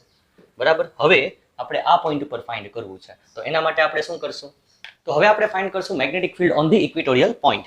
તો અહીંયા આપણી પાસે અહીંયા મેગ્નેટ છે. પહેલા તો ઇક્વિટોરિયલ પોઈન્ટ એટલે શું તો આ જે મેગ્નેટ છે બરાબર આ મેગ્નેટના એક્ઝેક્ટ સેન્ટરમાંથી એક લાઇન અથવા એક પ્લેન પાસ થાય કે જે આ પોલથી ને આ પોલથી દરેક પોઈન્ટે સેમ ડિસ્ટન્સ ઉપર હોય. એટલે હું અહીંથી લઉં અહીંયા પોઈન્ટ લઉં તો જેટલું ડિસ્ટન્સ આનું હશે એટલું ડિસ્ટન્સ આનું હશે એટલે આખું પ્લેન એને ઇક્વિટોરિયલ પ્લેન કહેવાય. અને એ પ્લેન ઉપર કોઈ પોઈન્ટ એટલે સપોઝ આ મારું ઇક્વિટોરિયલ પ્લેન છે તો આ પ્લેન ઉપર હું કોઈ પણ પોઈન્ટ લઉં એ પોઈન્ટને હું ઇક્વિટોરિયલ પોઈન્ટ કહીશ. હવે આપણે સપોઝ અહીંયા જ નોર્થ રાખીએ જેમ રાખ્યું હતું એમ અને અહીંયા સાઉથ રાખીએ તો સેમ સિચ્યુએશન લઈએ કે જો અહીંયા નોર્થ હોય તો નોર્થ વાળો બીજા નોર્થને આ ડાયરેક્શનમાં ફોર્સ આપશે Fn, બીજું આ જે છે એ આને આ ડાયરેક્શનમાં ફોર્સ આપશે Fs. બરાબર. હવે તમે જુઓ ને તો ફોર્સ જે છે એ તો વેક્ટર ક્વોન્ટિટી છે એટલે એનું વેક્ટર એડિશન થશે. તો શું કરશું આનું આપણે વેક્ટર એડિશન કરીએ, આને હું અહીંયા રાખું બરાબર અને આને જે છે અહીંયા રાખ્યું આપણે અને આને હું અહીંયા રાખું તો જે રિઝલ્ટન્ટ મને ફોર્સ મળશે એ આ ડાયરેક્શનમાં મળશે. હવે તમે જુઓ ને તો બેની પોલ સ્ટ્રેન્થ તો સેમ છે. અહીંયા જે મેં ઓબ્જેક્ટ રાખ્યો અથવા જે કંઈ મેગ્નેટ રાખ્યું એની પોલ સ્ટ્રેન્થ qm2 છે પણ એક સેમ મેગ્નેટ હોય એની પોલ સ્ટ્રેન્થ તો બે પોલની સેમ જ હોવાની છે. તો આ અહીંયા ફોર્સ કેટલો આપશે આપણને તો F is equals to force applied by north is equals to k q m1 q m2 divide by આ ડિસ્ટન્સ કેટલું છે x સ્ક્વેર. એ જ રીતે સાઉથ કેટલું આપશે તો Fs is equals to k q m1 qm2 divide by x square. તો જો બે ફોર્સનું મેગ્નિટ્યુડ સેમ છે. અહીંયા તમે જુઓ તો બે ફોર્સનું મેગ્નિટ્યુડ સેમ છે, તો હું બે ફોર્સના મેગ્નિટ્યુડને હું f કહી દઉં. હવે તો અહીંયા જે ફોર્સ લાગે છે એ કેટલો લાગે છે f. અહીંયા જે ફોર્સ કેટલો લાગે છે આનો એટ્રેક્ટિવ ફોર્સ એ પણ f લાગે છે. હવે જુઓ સપોઝ આ જે લાઈન છે એ એંગલ થીટા બનાવતી હોય અને આ લાઈન એંગલ થીટા જ બનાવશે. કેમ? તો કે બે સેમ ડિસ્ટન્સ ઉપર છે એટલે i થીટા એંગલ છે, i થીટા એંગલ છે. તો જો અહીંયા એંગલ થીટા બનતું હોય, આ રીતે અહીંયા થીટા બનતું હોય, તો હું હજી એક લાઈન અહીંયા ખેંચું તો અહીંયા પાછું થીટા જ બનશે ને. તો એ રીતે જો આ જે લાઈન છે એ લાઈન આને પેરેલલ છે એટલે અહીંયા પણ એંગલ કેટલું બનશે? થીટા બનશે. તો આ f છે તો આની હારે આ જે વેક્ટર બનશે એ કયો બનશે? f cos theta. અને આનો જે બીજો પરપેન્ડિક્યુલર વેક્ટર એટલે આ વેક્ટર હોય f, તો આનો આ જે વેક્ટર બને એ બને f cos થીટા અને એનો પરપેન્ડિક્યુલર બને f sin થીટા. તો અહીંયા જે વેક્ટર બનશે આનો આ બનશે f sin થીટા. એ જ રીતે હું નીચેવાળા વેક્ટરની જો વાત કરું, આ વાળા વેક્ટરની વાત કરું તો આ જો અહીંયા z બને, આ z બને તો આ થીટા તો i થીટા. તો હવે આ થીટા સાથે આ f છે, f નો ઉપરવાળો કમ્પોનેન્ટ એટલે અહીંયા f નીચેની બાજુ છે અને આ રીતે આખી સિચ્યુએશન છે આપણી પાસે. f આમ છે તો અહીંયા થીટા હોય તો આ બનશે ઈ f cos થીટા અને એને પરપેન્ડિક્યુલર બનશે ઈ f sin થીટા. તો અહીંયા બન્યો આપણો f cos થીટા, આ વાળા વેક્ટરનું કહું છું. અને આ વાળો જે વેક્ટર બનશે એ બનશે f sin થીટા. હવે બે વેક્ટર ક્વોન્ટિટી હોય ઇક્વલ અને ઓપોઝિટ ડાયરેક્શનમાં હોય તો બેનું સમેશન 0 થઈ જશે. એટલે f sin થીટા ને આ f sin થીટા બે એકબીજાને કટ કરશે અને નેટ ફોર્સ જે છે એ ડાયરેક્શનમાં એ 0 થઈ જશે. એટલે વર્ટિકલ કમ્પોનન્ટ એકબીજાને કેન્સલ કરે. તો જે રિઝલ્ટન્ટ ફોર્સ આપતો હોય છે f net, f resultant f net એ કોના લીધે આવશે? f cos થીટા ને f cos થીટા ના લીધે આવશે ને. તો નેટ કેટલું થઈ જશે? f cos theta plus f cos theta is equals to 2f cos theta. હવે મેગ્નેટિક ફિલ્ડની શું ઇક્વેશન છે આપણી પાસે? તો કે magnetic field is equals to f net by qm2 એટલે કે force per unit pole strength. તો કયો પોલ રાખ્યો આપણે? આ રાખ્યો ને qm2 પોલ સ્ટ્રેન્થ. હવે f નેટ કેટલો લાગે છે? f cos થીટા એટલે 2f cos theta divide by qm2. therefore b is equals to 2. f cos theta ની વેલ્યુ f ની વેલ્યુ કેટલી છે? આ એક જ છે ને, બેની વેલ્યુ સેમ જ છે. તો f ની વેલ્યુ કેટલી થઈ ગઈ? k qm1 qm2 into cos theta divide by r square into x square છે અહીંયા, સો x સ્ક્વેર ઇન્ટુ અને નીચે શું છે અહીંયા? qm2. તો આ થઈ જશે qm2. તો qm2 કટ.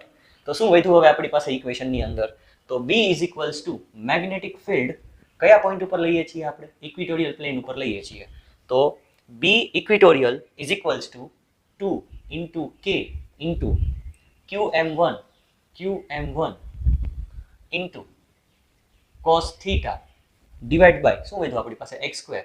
ધ્યાન દેવાની વસ્તુ અહીંયા એ છે કે જો cos થીટા કરો, અહીંયા cos થીટા લગાડો તો CAH એડજસન્ટ બાય હાઇપોટેનસ. તો હું અહીંયા લખી શકું કે cos theta is equals to adjacent એટલે L છે અને હાઇપોટેનસ આપણી પાસે x છે. તો હવે આ ઇક્વેશનમાં હું મૂકી દઉં cos થીટાની વેલ્યુ તો શું થઈ જશે?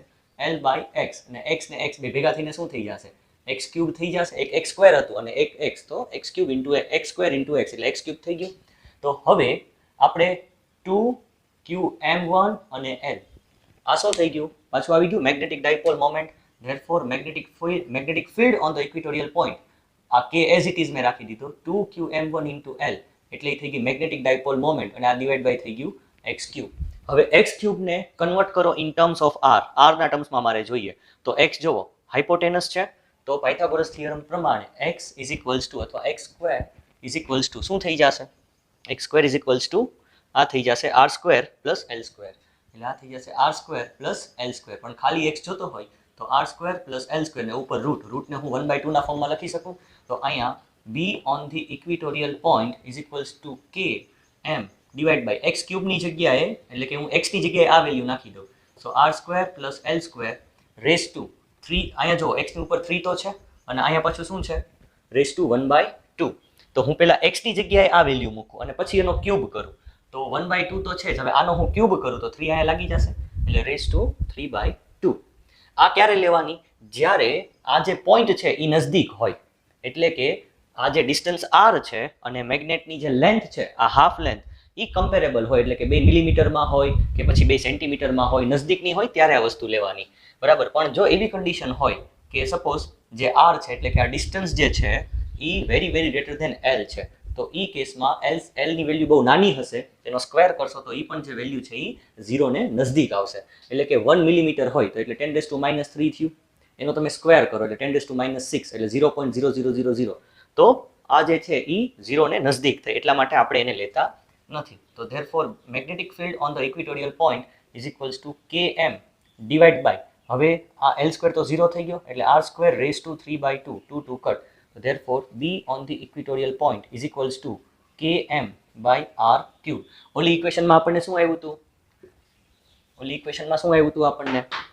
B ઓન ધી એક્સિસ ઉપર આવ્યું હતું 2km બાય r³, અને અહીંયા આપણને શું આવ્યું? B ઇક્વિટોરિયલ ખાલી આવ્યું km બાય r³. તો હું લખી શકું કે B એક્સિસ ઉપર જે મેગ્નેટિક ફિલ્ડ હોય એ ઇક્વિટોરિયલ પોઈન્ટ કરતા ડબલ હોય, અને 2 થી મલ્ટીપ્લાય કરો ત્યારે આના ઇક્વલ ટુ થાય. બીજું જે ઇમ્પોર્ટન્ટ પોઈન્ટ છે, કદાચ હું આને k ની વેલ્યુ નાખી દઉં તો μ0/4π × m બાય r³ આની જરૂર નથી, અને k ની વેલ્યુ કેટલી થાય? k ની વેલ્યુ થાય 10⁻7 અથવા μ0/4π, બે સેમ જ થશે. હવે જે સમજવાની વાત છે, આમાંથી ઘણા છે MCQ ક્વેશ્ચન આવે, એ MCQ ક્વેશ્ચન કેવા આવશે કે મેગ્નેટિક ફિલ્ડ ઇક્વિટોરિયલ પોઈન્ટ ઉપર અને એક્સિસ ઉપર છે, બેનો ડાયરેક્શન, બે વચ્ચે એંગલ કેટલો હોય? તો તમે ક્યાંય પણ લેશો ને તો જો અહીંયા મેગ્નેટિક ફિલ્ડ આમ પોઈન્ટ કરે એટલે આ ઇક્વિટોરિયલ પોઈન્ટ ઉપર આમ છે, અને એક્સિસ ઉપર જો મેગ્નેટિક ફિલ્ડ ઓલવેઝ આમ જ હશે. મેગ્નેટિક ફિલ્ડ જે છે નોર્થ થી નીકળે એટલે આમ જ હશે, અને સાઉથમાં જાય એટલે ક્યાંય પણ અહીંયા લ્યો દરેક પોઈન્ટ ઉપર મેગ્નેટિક ફિલ્ડનો આ જ ડાયરેક્શન હશે. અને તમે અહીંયા આવો તો મેગ્નેટિક ફિલ્ડનો ડાયરેક્શન આમ થઈ જશે. તો બે અહીંયા આમ છે અને અહીંયા આમ, તો બે વચ્ચે એંગલ કેટલો થઈ ગયો? 180. તો B ઇક્વિટોરિયલ અને B એક્સિસ ઉપર જે એંગલ હોય એ કેટલો હોય? 180 ડિગ્રી. આપણી પાસે એક બાર મેગ્નેટ છે, અને બાર મેગ્નેટ જે છે એની લેન્થ, એટલે કે આ એની લેન્થ આપી છે આખી 10 સેન્ટીમીટર, બરાબર. હવે આપણે જે છે જ્યારે ડેરિવેશન કર્યું ત્યારે આખી લેન્થને આપણે 2L લેતા હતા, એટલે 2Lની જે વેલ્યુ છે એ અહીંયા 10 સેન્ટીમીટર થઈ ગઈ, એટલે L જે છે એ કેટલો થઈ જશે? 5 સેન્ટીમીટર. બધું છે પછી SI યુનિટમાં કન્વર્ટ કરી નાખવાનું, સેન્ટીમીટર હોય એને મીટરમાં કન્વર્ટ કરી નાખવાનું. પછી પોલ સ્ટ્રેન્થ આપણને આપી છે QM is equals to 10 ampere metre.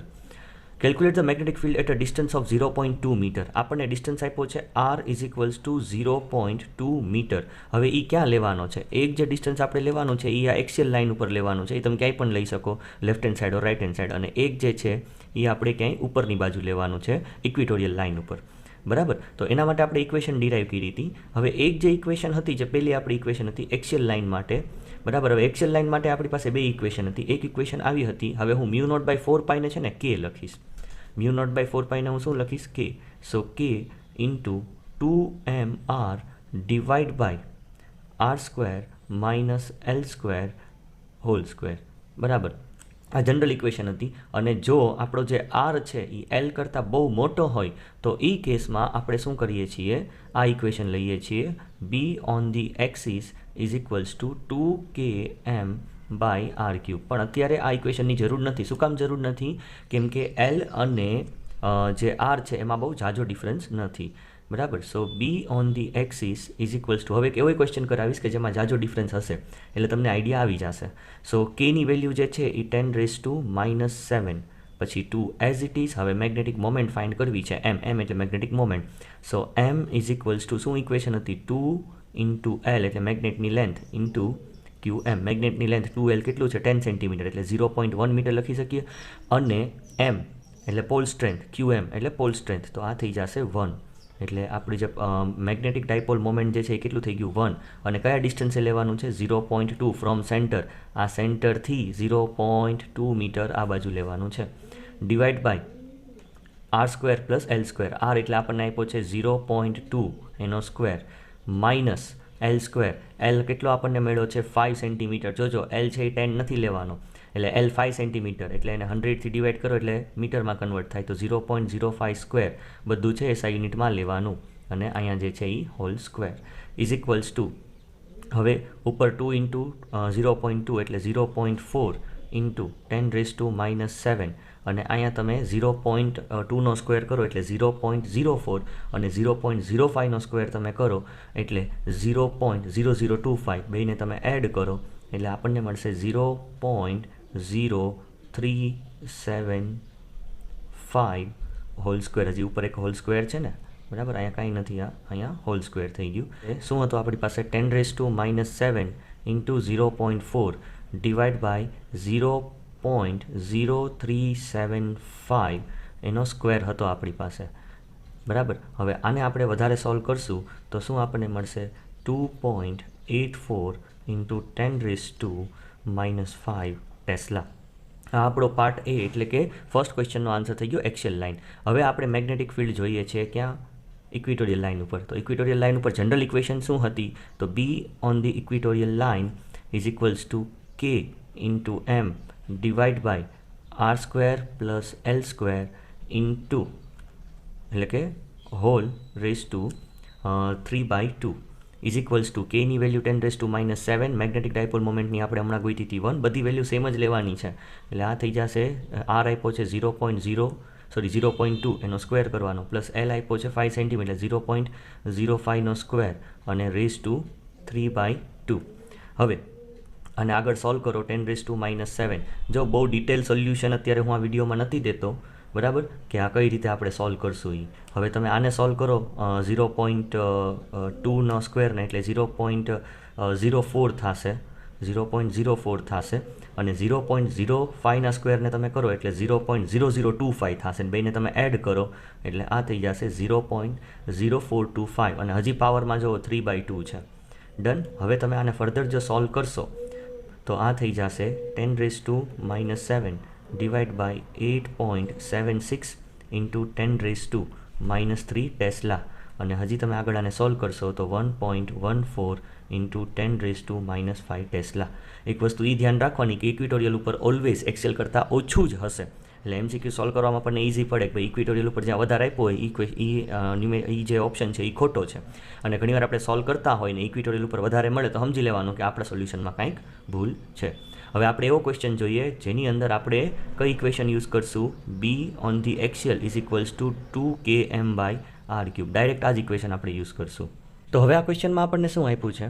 Vote is the magnitude of the equatorial and axial field due to a bar magnet of length 0.5 centimetre. એટલે આપણને એક બાર મેગ્નેટ આપ્યો છે. સપોઝ આ જે છે એ આપણો બાર મેગ્નેટ છે. આને હું લઈ લઉં, આ જે મારો બાર મેગ્નેટ છે, જેની ટોટલ લેન્થને આપણે 2L કહેતા હતા. તો 2L આપણને કેટલું આપ્યું છે? 0.5 સેન્ટીમીટર. એટલે એલ છે એ કેટલું થઈ જશે? આનું અડધું, એટલે 0.25 સેન્ટીમીટર. દરેક વસ્તુ જે છે મીટરમાં કન્વર્ટ કરવાની. હવે ડિસ્ટન્સ આપણને આપ્યું છે, તો ડિસ્ટન્સ એટલે એના મિડ પોઈન્ટથી ડિસ્ટન્સ લેવાનું છે. કેટલું ડિસ્ટન્સ લેવાનું છે? એક એક્સિયલ લાઇન ઉપર 50 સેન્ટીમીટર અને બીજું ઇક્વિટોરિયલ લાઇન ઉપર પણ 50 સેન્ટીમીટર. તો ફરીથી પ્રોપર વેમાં ડેટા લખી નાખું છું. આપણને 2L આપ્યું છે 0.5 સેન્ટીમીટર. પછી ડિસ્ટન્સ આર આપ્યો છે 50 સેન્ટીમીટર. બધી વસ્તુ જ્યારે હું ન્યુમેરિકલ સોલ્વ કરીશ ત્યારે એસઆઈ યુનિટમાં કન્વર્ટ કરીશ. અને મેગ્નેટિક મોમેન્ટ આપણને આપી છે m is equals to 0.40 ampere metre square. હવે હું 0.40 લખું કે 0.4 લખું અત્યારે જ આજો ફેર નથી પડતો, બરાબર. હવે બી ઓન ધી એક્સિસ ઉપર શું ઇક્વેશન છે? બી ઓન ધી એક્સિસ માટે આપણી ઇક્વેશન છે 2km ડિવાઈડ બાય r³. આ ઇક્વેશન ક્યારે લેવાની? જ્યારે આરની value very very greater than L હોય. તો અહીંયા છે આપણો જે એલ છે એ 0.25 છે અને આર છે એ 50 સેન્ટીમીટર છે. તો બે વચ્ચે 200 ટાઈમ્સનો ડિફરન્સ છે એપ્રોક્સિમેટલી, તમે જોઈ લો તો. સો 2 કેની વેલ્યુ 10⁻⁻7 અને આ મેગ્નેટિક મોમેન્ટ આપણે 0.40 કે 0.4, બરાબર, એ આપેલી છે. અને r³ એટલે 0. એટલે આપણને 50 સેન્ટીમીટર આપ્યો છે અને 100થી ડિવાઈડ કરો એટલે 0.50 થઈ જશે, અથવા 0.5નો ક્યુબ. હવે તમે એને સોલ્વ કરશો આગળ તો આ થઈ જશે 0.80 અથવા 0.8 ડિવાઈડ બાય 5નો ક્યુબ 125 થાય એટલે 0.125. હવે આગળ તમે આને સોલ્વ કરશો તો તમારો આન્સર આવશે 6.4 ઇન્ટુ 10⁻². જો પાવરમાં શું આવશે? 10⁻⁻7. સો 6.4 હજી અહીં રહી ગયો ને, આપણે આ નથી કર્યો, આ રહી ગયું હતું એટલે આને અહીં નાખી દો. તો 10⁻⁻7 ટેસ્લા. હવે જો મારે ઇક્વિટોરિયલ ઉપર જોતું હોય તો આપણે ઇક્વેશન ડિરાઈવ કરી ત્યારે આપણે શું જોયું હતું કે બી ઇક્વિટોરિયલ જે છે એ એક્સિયલ કરતાં અડધું હોય. તો અહીંયા 6.4 મળ્યું હોય તો અહીંથી જશે 3.2 ઇન્ટુ 10⁻⁻7 ટેસ્લા. તો હમણાં આપણે શું જોયું? કોઈ મેગ્નેટિક ડાયપોલ છે એની ઇક્વિટોરિયલ લાઇન અને એક્સિયલ લાઇન ઉપર કેટલું મેગ્નેટિક ફિલ્ડ બને એ આપણે જોયું હતું. હવે એ સેમ ડાયપોલને જ્યારે આપણે મેગ્નેટિક ફિલ્ડમાં રાખીએ તો શું થાય છે? એના પર ટોર્ક શું લાગે છે? એની પોટેન્શિયલ એનર્જી શું બને છે? એ આપણે જોશું. હવે જેમ કે મારી પાસે સપોઝ આ એક મેગ્નેટ છે, બરાબર.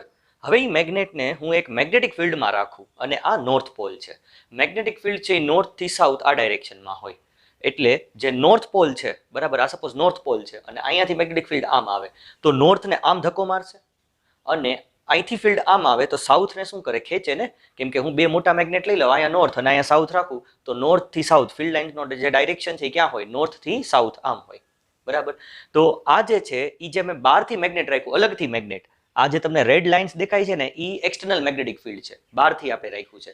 એ મેગ્નેટિક ફિલ્ડની અંદર મેં એક મેગ્નેટ રાખ્યું, બરાબર, જેનો નોર્થ પોલ આ અને આ સાઉથ પોલ.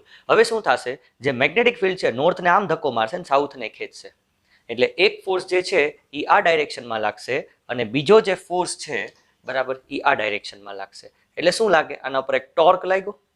ટોર્ક લાગ્યો ને. ટોર્ક એટલે શું કે ફોર્સ જે રોટેશનલ મોશન પ્રોડ્યુસ કરે. તો અહીંયા જે છે ડાયપોલ જે છે એ આપણો રોટેટ થશે. તો એના ઉપર ટોર્ક કેટલો લાગે એ આપણે ફાઇન્ડ કરવું છે.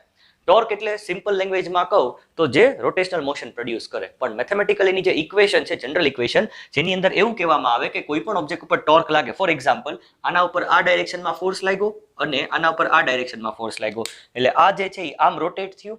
તો બે જે ફોર્સ લાગે છે જે એને રોટેટ કરે છે, એક ફોર્સ આમ ને એક ફોર્સ આમ, તો એ બે ફોર્સ વચ્ચેનું, જો આ ફોર્સને હું પકડીને અહીંયા રાખું, આ ફોર્સને હું પકડીને અહીંયા રાખું, તો બે ફોર્સ વચ્ચેનું પરપેન્ડિક્યુલર ડિસ્ટન્સ કેટલું, એને આપણે ફોર્સ ઇન્ટુ પરપેન્ડિક્યુલર ડિસ્ટન્સને ટોર્ક કહીએ. શું કામ, જો સપોઝ આ સ્કેલને હવે હું આ રીતે આમ ખેંચું, આમ એક ફોર્સ આમ લાગે અને બીજો ફોર્સ આમ લાગે, તો આ કેસમાં તમે શું જોવો છો કે પરપેન્ડિક્યુલર ડિસ્ટન્સ ઝીરો, કેમ કે ઝીરો છે, કેમ કે બે ફોર્સ છે એ સેમ ડાયરેક્શનમાં છે, એટલે બે વચ્ચેનું પરપેન્ડિક્યુલર ડિસ્ટન્સ છે એ ઝીરો છે. પણ જેમ ફોર્સ વચ્ચે ડિસ્ટન્સ વધતું જાય તો રોટેશન થશે. એટલે ફોર્સ વચ્ચે જેટલું પરપેન્ડિક્યુલર ડિસ્ટન્સ જાજુ એટલો વધારે ટોર્ક લાગશે. તો અહીંયા બે ફોર્સ વચ્ચેનું જે પરપેન્ડિક્યુલર ડિસ્ટન્સ છે, જો આને આમ ફોર્સ લાગે છે અને આમ ફોર્સ લાગે, તો આ ફોર્સ આમ છે ને આ ફોર્સ આમ છે, બે વચ્ચેનું પરપેન્ડિક્યુલર ડિસ્ટન્સ કેટલું, આ છે. તો આ વસ્તુને મેં અહીંયા રિપ્રેઝેન્ટ કરી. આ છે આપણો મેગ્નેટિક ડાયપોલ, અથવા ખાલી હું મેગ્નેટ કહું. અને આ જે ડિસ્ટન્સ છે બે વચ્ચેનું, જેમ આપણે લાસ્ટ ક્વેશ્ચનમાં કર્યું હતું 2L, તો આ રહ્યું આ 2L, સેન્ટરથી લઈ અહીંયા L, સેન્ટરથી લઈને આ L, એટલે ટોટલ 2L થઈ ગયું, તો આ 2L થઈ ગયું. બીજું, જે મેગ્નેટિક ડાયપોલ મોમેન્ટ છે, બરાબર, એની જે ડાયરેક્શન છે એ સાઉથથી નોર્થ હોય. મેગ્નેટિક ડાયપોલ મોમેન્ટ એટલે એમની જે ડાયરેક્શન હોય કોઈ મેગ્નેટ માટે એ નોર્થથી લઈ અને સાઉથ ડાયરેક્શન હોય એ મેગ્નેટની અંદર, બરાબર. તો નોર્થથી લઈ અને સાઉથ આ મેગ્નેટિક ડાયપોલ મોમેન્ટનો ડાયરેક્શન થઈ ગયો. એટલે મેગ્નેટિક ડાયપોલ મોમેન્ટ આપણી આમ છે અને મેગ્નેટિક ફિલ્ડ આમ છે. તો જો બે વચ્ચે એંગલ કેટલો બને, આ એંગલ થીટા બન્યો, તો આ એંગલ અહીંયા થીટા બની ગયો. હવે એક ફોર્સ આમ લાગે છે અને બીજો ફોર્સ આમ લાગે છે, તો બે ફોર્સ વચ્ચે આ પરપેન્ડિક્યુલર ડિસ્ટન્સ થઈ ગયું, તો આ ફોર્સ ઓલો અને આ ફોર્સ, તો બે વચ્ચેનું પરપેન્ડિક્યુલર ડિસ્ટન્સ જો બેને જોઈન કરો તો આ જે ડિસ્ટન્સ છે બે વચ્ચે પરપેન્ડિક્યુલર ડિસ્ટન્સ થઈ ગયું. હવે એ પરપેન્ડિક્યુલર ડિસ્ટન્સ મારે ફાઇન્ડ આઉટ કરવું છે. તો જો આ થીટા હું લઈ લઉં, બરાબર, અને આ જે છે એ 2L છે, મારે ઓપોઝિટ જોઈએ, તો sine theta is equals to oppo by hypo થાય. ઓપોઝિટ એટલે આ પરપેન્ડિક્યુલર ડિસ્ટન્સ થઈ ગયું અને હાઇપોટેનસ 2L આપ્યું. પરપેન્ડિક્યુલર ડિસ્ટન્સને સબ્જેક્ટ કરો એટલે 2L સામે વયું જશે, રાઈટ. તો પરપેન્ડિક્યુલર ડિસ્ટન્સ એટલે શું થઈ ગયું, 2L સાઇન થીટા. તો મને આ જે ડિસ્ટન્સ જે છે આ વાળું ડિસ્ટન્સ એ કેટલું મળી ગયું, 2L સાઇન થીટા, જે બે ફોર્સ વચ્ચેનું પરપેન્ડિક્યુલર ડિસ્ટન્સ છે. તો torque is equals to force into perpendicular distance. So force, હવે હમણાં જ આપણે થોડીક વાર પહેલા જે મેગ્નેટિક ફિલ્ડ વિશે આપણે જોયું હતું કે magnetic field is equals to force per unit pole strength. Force per unit pole strength. તો મારે ફોર્સ જોતો હોય તો હું શું કરીશ, magnetic field into pole strength થઈ જશે, અહીં સામે વહી જશે આ, તો QM into B, QM into B, ફોર્સની જગ્યાએ મેં શું મૂકી દીધું, QM ઇન્ટુ B, અને પરપેન્ડિક્યુલર ડિસ્ટન્સ એટલે 2L સાઇન થીટા. હવે તમને અહીંયા એક બીજી વસ્તુ પણ દેખાતી હશે, શું છે જુઓ, 2L ઇન્ટુ QM, બરાબર. તો હવે એ શું થઈ ગયું આપણું મેગ્નેટિક ડાયપોલ મોમેન્ટ, જે હમણાં જ આપણે કર્યું. તો આપણે લખી શકીએ કે ભાઈ M is equals two 2QM into L. તો 2QM ઇન્ટુ L અથવા 2L ઇન્ટુ QM એ આપણી મેગ્નેટિક ડાયપોલ મોમેન્ટ થઈ ગઈ, અને B તો છે જ, અને sine theta as it is. તો torque is equals to MB sine theta. MB sine theta, તમે લોકો કદાચ વેક્ટર તમને આઈડિયા હોય, AB સાઇન થીટા એટલે આપણે લખી શકીએ A ક્રોસ B, આ વેક્ટર પ્રોડક્ટ કહેવાય. તો હું MB સાઇન થીટાને હું શું લખી શકું, M ક્રોસ B. અહીંયાથી આપણને શું ખબર પડે કે ત્રણેય એકબીજાને પરપેન્ડિક્યુલર હશે. બીજું, ટોર્કની વેલ્યુ મેક્સિમમ ક્યારે હશે, જ્યારે સાઇન થીટાની વેલ્યુ મેક્સિમમ હોય. સાઇન થીટાની વેલ્યુ મેક્સિમમ ક્યારે હોય, જ્યારે થીટા 90 હોય, સાઇન 91 થઈ જાય. તો અહીંયા થીટા આવશે, તો થીટા ઇઝ ઇક્વલ્સ ટુ 90, ત્યારે ટોર્કની વેલ્યુ મેક્સિમમ હશે. અને જ્યારે સ્કેલ આ રીતે હશે, એટલે કે જે આપણો ડાયપોલ છે આમ છે, મેગ્નેટિક ફિલ્ડ આમ છે, ત્યારે કોઈ ટોર્ક નહીં લાગે, ડાયપોલ એઝ ઇટ ઇઝ પોતાની જગ્યાએ આમનામ હશે. પણ જેમ તમે એંગલ 90 કરો આ જે છે એ આપણું મેગ્નેટિક ફિલ્ડ છે અને આ ડાયપોલ આ રીતે આપણે રાખ્યો તો મેગ્નેટિક ફિલ્ડ શું કરશે? આમ ટોર્ક આપવાની ટ્રાય કરશે, બરાબર, રોટેટ કરવાની એને ટ્રાય કરશે. હવે તો મેગ્નેટિક ડાયપોલ મોમેન્ટને આપણે સમજવું હોય તો કઈ રીતે સમજી શકીએ? તો જુઓ, અત્યારે થીટા 90 લઈ લો એટલે torque is equals to M B sine 90 1 થઈ જશે એટલે torque is equals to M B થઈ જશે. એમ ને સબ્જેક્ટ કરો એટલે ટોર્ક બાય મેગ્નેટિક ફિલ્ડ. હવે મેગ્નેટિક ફિલ્ડની વેલ્યુ 1 લઈ લો એટલે magnetic dipole moment is equals to torque. એનો મિનિંગ શું થયો કે બે ડાયપોલ છે, એક મોટો ડાયપોલ એક નાનો ડાયપોલ, બેયને મેં મેગ્નેટિક ફિલ્ડમાં રાખ્યા. આપણને ખબર છે કે મોટું હોય ઇઝીલી રોટેટ થાય એટલે આના પર ટોર્ક વધારે લાગશે. તો મેગ્નેટિક ડાયપોલ મોમેન્ટ એટલે શું? તો કે બે મેગ્નેટને બે ડાયપોલને તમે શું કરો? મેગ્નેટિક ફિલ્ડની અંદર રાખી દો અને મેગ્નેટિક ફિલ્ડ કેટલું લેવાનું? 1 ટેસ્લા એટલે કે 1 યુનિટ તમારે લેવાનું. તો એકના ઉપર વધારે ટોર્ક લાગશે, એકના ઉપર ઓછો ટોર્ક લાગે, તો એ જેટલો ટોર્ક એના ઉપર લાગે ને એ એની ડાયપોલ મોમેન્ટ આપણે કહી શકીએ. એટલે ડાયપોલ મોમેન્ટ ઓફ મેગ્નેટ અથવા magnetic dipole is equals to torque per unit magnetic field. બરાબર. હવે તો એસઆઈ યુનિટ શું થાય મેગ્નેટિક ડાયપોલ મોમેન્ટનો? ટોર્ક એટલે ન્યૂટન મીટર થાય.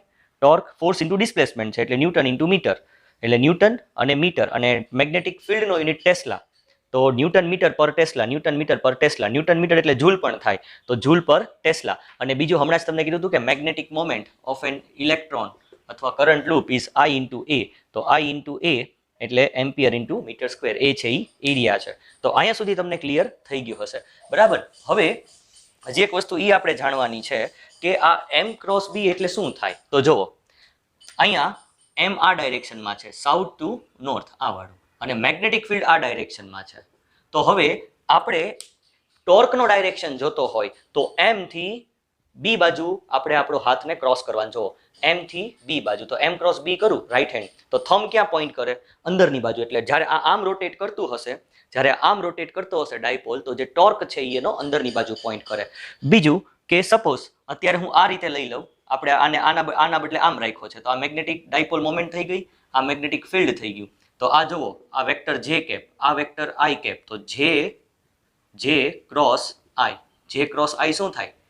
જે ક્રોસ આઈ ક્રોસ જે કે થાય, પણ જે ક્રોસ આઈ માઇનસ કે થાય ને, તો આ માઇનસ કે એટલે માઇનસ ઝેડ એક્સિસમાં. તો ક્રોસ પ્રોડક્ટ આપણને શું આપે? Direction of torque. આ કેસમાં એમ ક્રોસ બી, તો આ એમ ક્રોસ બી ની ક્રોસ પ્રોડક્ટ આપણને શું આપશે? એમ બી ની ક્રોસ પ્રોડક્ટ શું આપશે? ટોર્કનો ડાયરેક્શન. તો ટોર્ક જે છે એ બોર્ડની અંદર છે, બરાબર. તમે બી ક્રોસ એમ ન લખી શકો. બીજું કે એમ બી સાઇન થીટા, એમાં મેક્સિમમ ટોર્ક ક્યારે લાગે? જ્યારે ડાયપોલ મોમેન્ટ છે એ ફિલ્ડને પરપેન્ડિક્યુલર હોય, બરાબર. આ સિચ્યુએશન યાદ રાખશું અને પછી આ સમજીને આપણે પાછા આ વસ્તુને અહીંયા કનેક્ટ કરશું. હવે જો આપણે ફાઇન્ડ કરવાનું છે કે જે ડાયપોલ છે એની પોટેન્શિયલ એનર્જી કેટલી છે. હવે તમે એક સ્પ્રિંગનો કેસ કન્સિડર કરો, એમ સમજો કે એક સ્પ્રિંગ છે. હવે સ્પ્રિંગને હું ધીરે કમ્પ્રેસ કરું તો શું થશે? જે કંઈ હું કમ્પ્રેશન આપું એ એનર્જી છે, જે કંઈ હું એના પર વર્ક કરું એ વર્ક શેમાં સ્ટોર થશે? સ્પ્રિંગની પોટેન્શિયલ એનર્જીમાં થશે ને. સ્પ્રિંગને આમ દબાવો તો તમે વર્ક કર્યું, તમે એના પર ફોર્સ લગાવ્યું, શેમાં સ્ટોર થઈ ગયું? પોટેન્શિયલ એનર્જીમાં સ્ટોર થઈ ગયું ને. એ જ રીતે ડાયપોલ આ સિચ્યુએશનમાં છે, કોઈ એંગલ થીટા મેગ્નેટિક ફિલ્ડ સાથે. હવે હું શું કરું? ડાયપોલને ધીરે અહીંયા લઈ આવું. તો અહીંથી અહીંયા લાવો, મેં કંઈક વર્ક કર્યું, પણ જેમ ડાયપોલને મૂકીશ તો ડાયપોલ પાછું નીચે જવાનું ટ્રાય કરશે. તો એ શું કામ નીચે ગયો? એમને પોતાની મેળે તો ન જાય. તો કે જ્યારે આપણે એના ઉપર કંઈક વર્ક કર્યું તો એ વર્ક પોટેન્શિયલ એનર્જીમાં સ્ટોર થઈ ગયું હતું, બરાબર. તો એની પાસે પોટેન્શિયલ એનર્જી આવી ગઈ, જેમ આપણે મૂક્યો એટલે ફરીથી શું થઈ ગયો? એ પોટેન્શિયલ એનર્જી છે એ પાછી કાઇનેટિકમાં કન્વર્ટ થઈ ગઈ, રાઈટ. તો સપોઝ આપણે ડાયપોલ જે છે ને કોઈ એંગલ ડી થીટાથી રોટેટ કરી, સ્મોલ એંગલ ડી થીટાથી રોટેટ કરીએ તો વર્ક કેટલું કર્યું? હવે લિનિયર કેસમાં કાઇનેમેટિક્સમાં કદાચ તમે ભણ્યા હશો કે ભાઈ work is equals to force into displacement થાય, પણ અહીંયા ફોર્સ એંગ્યુલર છે તો ડિસ્પ્લેસમેન્ટ પણ એંગ્યુલર લેશું ને. તો ટોર્ક એટલે એંગ્યુલર ફોર્સ જ થયો એક ટાઈપનો, તો ટોર્ક ઇન્ટુ ડી થીટા, તો DW ઇઝ ઇક્વલ્સ ટુ, હવે D theta as it is, પણ ટોર્ક એટલે એમ બી સાઇન થીટા, હમણાં જ આપણે ડિરાઈવ કર્યું તો એમ B sine theta D theta. હવે સપોઝ આ ડાયપોલ જે છે એને કોઈ એંગલ θ1 થી θ2 સુધી આપણે રોટેટ કરીએ તો ત્યાં સુધીમાં ટોટલ વર્ક આપણે કેટલું કર્યું? તો ટોટલ વર્ક માટે DW બધાનું ટોટલ કરવું પડે, એટલે ઇન્ટિગ્રેશન આપણે કર્યું. તો total work done is equals two integration DW. તો DW શું હતું? MB sin θ d θ.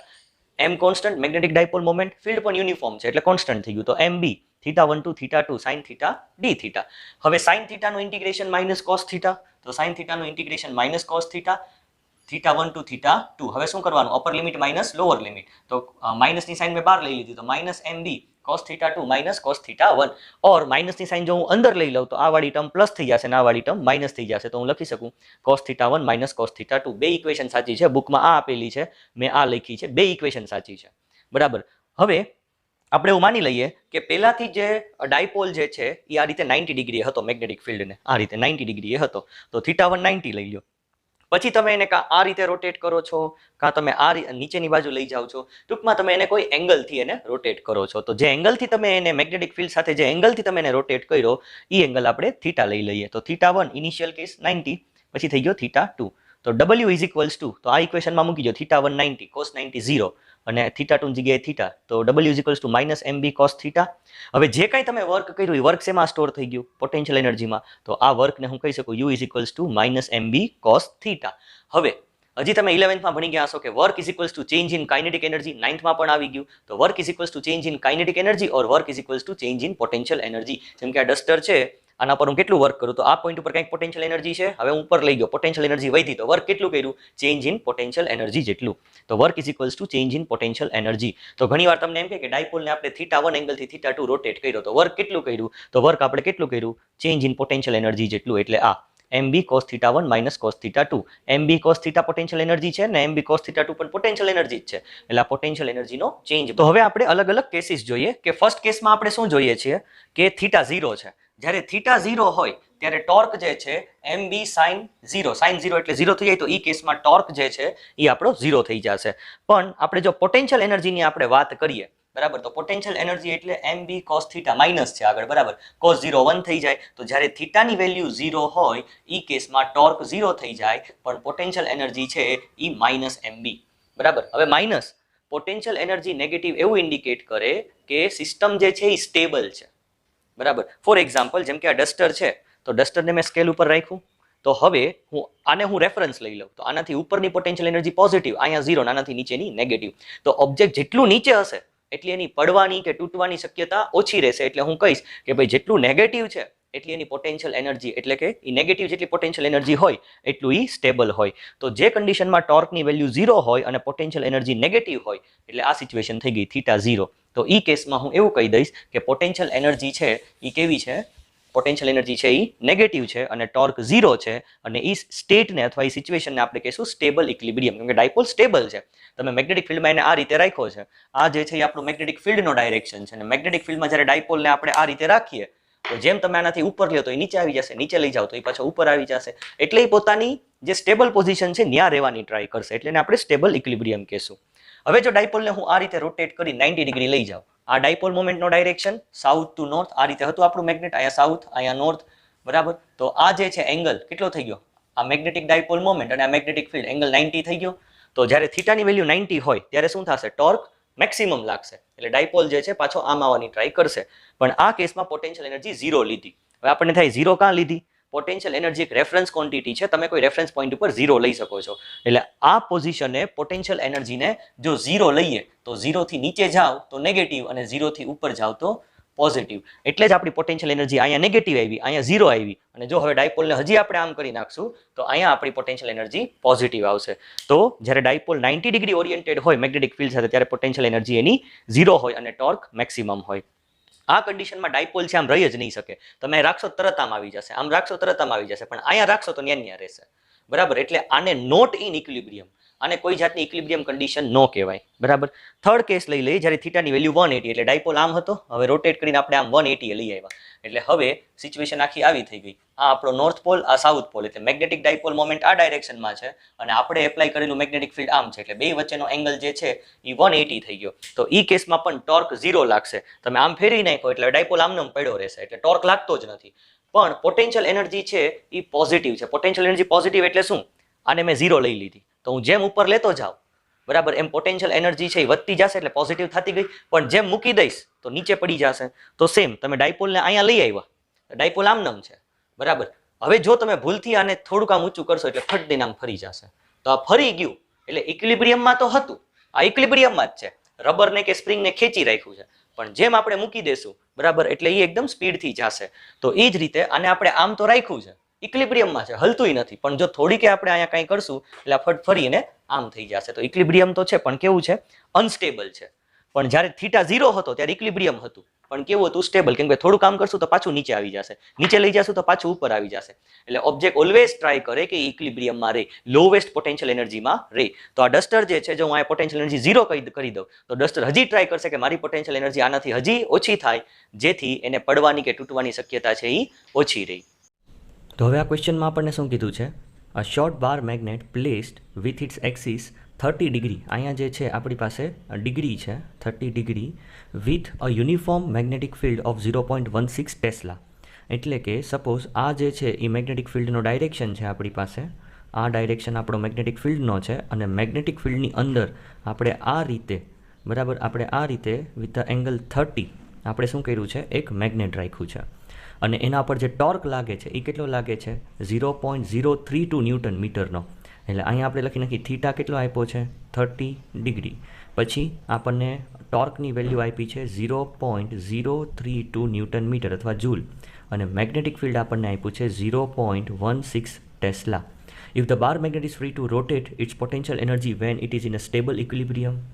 હવે સૌથી પહેલાં જે સ્ટેબલ ઇક્વિલિબ્રિયમ અથવા ઇક્વિલિબ્રિયમ માટેની જે કન્ડિશન હતી અથવા પોટેન્શિયલ એનર્જીની જે ઇક્વેશન હતી શું હતી? You is equals to -mb cos theta. બરાબર. હવે જ્યારે પોટેન્શિયલ એનર્જી માઇનસમાં હોય એટલે જે ઇક્વિલિબ્રિયમ જે છે એ સ્ટેબલ હોય, અને જ્યારે પ્લસમાં હોય ત્યારે ઇક્વિલિબ્રિયમ જે છે એ અનસ્ટેબલ હોય. તો હવે આપણે શું કરશું? અહીંયા એમની જરૂર છે, તો આપણે એટલે કે મેગ્નેટિક ડાયપોલ મોમેન્ટ એમ કાઢવો છે. તો ટો ઇઝ ઇક્વલ્સ ટુ શું થઈ જશે? MB sine theta. હવે ટોર્ક આપણને આપ્યો છે 0.032 is equals two M into 0.16 into sine theta. હવે 30 આપ્યો, સાઇન 30 એટલે 1/2. તો હવે તમે આને સોલ્વ કરો એટલે તમારો જે આન્સર છે એ 0.4 આવવો જોઈએ. સો 0.4 એમ્પિયર મીટર સ્ક્વેર. આ જે છે એ તમને મળી ગઈ મેગ્નેટિક ડાયપોલ મોમેન્ટ. હવે નેક્સ્ટ પાર્ટમાં આપણે જઈએ તો અહીંયા હું સૌથી પહેલાં થીટાની વેલ્યુ 0 મૂકી દઉં. સો MB cos 0, cos 0 એટલે 1 થઈ જશે. સો માઇનસ M કેટલો આવ્યો? 0.4, અને મેગ્નેટિક ફિલ્ડ કેટલું આપ્યું? 0.16. તો હવે તમે 16 4 કરો એટલે તમારો જે આન્સર છે એ થઈ જવો જોઈએ 0.064. તો હવે પણ આગળ માઇનસની સાઇન છે એટલે 0.064 જૂલ. તો પોટેન્શિયલ એનર્જી જ્યારે નેગેટિવ હોય ત્યારે સ્ટેબલ ઇક્વિલિબ્રિયમ હોય. હવે એ જ રીતે અહીંયા જે છે જ્યારે ડાયપોલ જે છે આ 0 ડિગ્રીએ હતો, હવે ડાયપોલને તમે 180 ડિગ્રીએ રોટેટ કરો એટલે હવે ડાયપોલ આમ છે અને મેગ્નેટિક ફિલ્ડ આ ડાયરેક્શનમાં છે. તો એ કેસમાં થીટાની વેલ્યુ છે એ 0 નથી લેવાની, 180 લેવાની. તો કોસ 180 છે, કોસ 0 1 થઈ જાય, પણ કોસ 180 છે એ -1 થઈ જાય, એટલે માઇનસ માઇનસ આપણી પાસે પ્લસ થઈ જશે. તો અહીંયા પણ પ્લસ. તો આ કેસમાં જે છે એ ડાયપોલ જે છે એ અનસ્ટેબલ ઇક્વિલિબ્રિયમમાં છે. તો આપણને કીધું કે ડાયપોલની પોટેન્શિયલ એનર્જી ફાઇન્ડ કરો સ્ટેબલ અને અનસ્ટેબલ ઇક્વિલિબ્રિયમમાં. તો સ્ટેબલ ઇક્વિલિબ્રિયમમાં એની જે એનર્જી છે એ કેટલી હતી? -0.064, અને જે અનસ્ટેબલ ઇક્વિલિબ્રિયમ આવશે એમાં કેટલી થઈ જશે? +0.064 જૂલ. શું કીધું આ ક્વેશ્ચનની અંદર? Calculate the work done in rotating a magnet of magnetic moment 3 joule per tesla અથવા એમ્પિયર મીટર સ્ક્વેર. બરાબર. મેગ્નેટિક મોમેન્ટનો યુનિટ જૂલ પર ટેસ્લા અથવા એમ્પિયર મીટર સ્ક્વેર, બે સેમ જ છે. Through an angle of 60 degree. એટલે હવે suppose કે પહેલાં આપણને કીધું કે જે ડાયપોલ જે છે એ ક્યાં છે? તો કે મેગ્નેટિક ફિલ્ડના એલોંગ છે. જો આ લાસ્ટમાં આપ્યું along a magnetic field of strength. એટલે હવે સપોઝ આ ડાયરેક્શનમાં આપણી પાસે મેગ્નેટિક ફિલ્ડ છે. આપણે એવું માની લઈએ કે આ જે છે આ વાળું એ આપણું મેગ્નેટિક ફિલ્ડ છે B, અને ડાયપોલ જે છે અત્યારે મેગ્નેટ જે છે એ આ ડાયરેક્શનમાં છે. અને હવે આપણને કીધું કે આને આપણે રોટેટ કરવાનો છે 60 ડિગ્રી. બરાબર. તો થીટા આપણને આપ્યો છે અહીંયા 60 ડિગ્રી. પછી જે મેગ્નેટિક મોમેન્ટ આપી છે M એ આપી છે 3, હું અત્યારે યુનિટ નથી લખતો. પછી its position along a magnetic field of strength B આપણને આપ્યો છે 0.34 ઇન્ટુ 10⁻⁻⁴. હવે વર્ક ડન, હમણાં જ મેં તમને કીધું કે વર્ક ડન એટલે શું થાય? ચેન્જ ઇન પોટેન્શિયલ એનર્જી, અથવા હમણાં એક ઇક્વેશન આપણે ડિરાઈવ કરી હતી MB cos θ1 minus cos θ2. તો MB cos θ1 minus cos θ2, અથવા ઘણી જગ્યાએ તમે જોશો તો -MB cos θ2 minus cos θ1, તો બે સેમ જ થશે. હવે M કેટલો આપ્યો? 3, B કેટલો આપ્યો? 0.34 ઇન્ટુ હવે અહીંયા આપણને cos θ1 એટલે ઇનિશિયલ એંગલ કેટલો હતો એલોંગ ધ મેગ્નેટિક ફિલ્ડ હતું એટલે ઇનિશિયલ એંગલ 0 થઈ જાય θ1 0 થઈ ગયો આપણો કેમ કે મેગ્નેટિક ફિલ્ડના ડાયરેક્શનમાં એટલે cos 0 કેટલું થઈ જશે 1 માઇનસ અહીંયા થઈ જશે આપણને કીધું કે cos θ2 એટલે cos 60 એટલે 1/2 તો આ થઈ જશે હજી મેં પાવર નથી લખ્યો ઇન્ટુ 10⁻⁴ તો હવે તમે એને સોલ્વ કરો એટલે 3 ઇન્ટુ 0.34 ઇન્ટુ 10⁻⁴ ઇન્ટુ 1 - 1/2 એટલે એકમાંથી અડધું કાઢો તો પછી અડધું થઈ જશે હવે તમે એને સોલ્વ કરો એટલે તમારો આન્સર શું આવશે 5.1 ઇન્ટુ 10⁻⁵ શું આવશે 5.1 ઇન્ટુ 10⁻⁵ જૂલ 5.1 ઇન્ટુ 10⁻⁵ જૂલ તો એટલું વર્ક આપણે કર્યું એકદમ ઇઝી ક્વેશ્ચન હતો બીજું ઘણીવાર આપણને એમ કીધું હોય કે એને મેગ્નેટિક ફિલ્ડના ડાયરેક્શનથી મેગ્નેટિક ફિલ્ડના ઓપોઝિટ ડાયરેક્શન એટલે 180 આપણે રોટેટ કરવું તો એ કેસમાં પણ તમે θ1 0 અને θ2 180 લેશો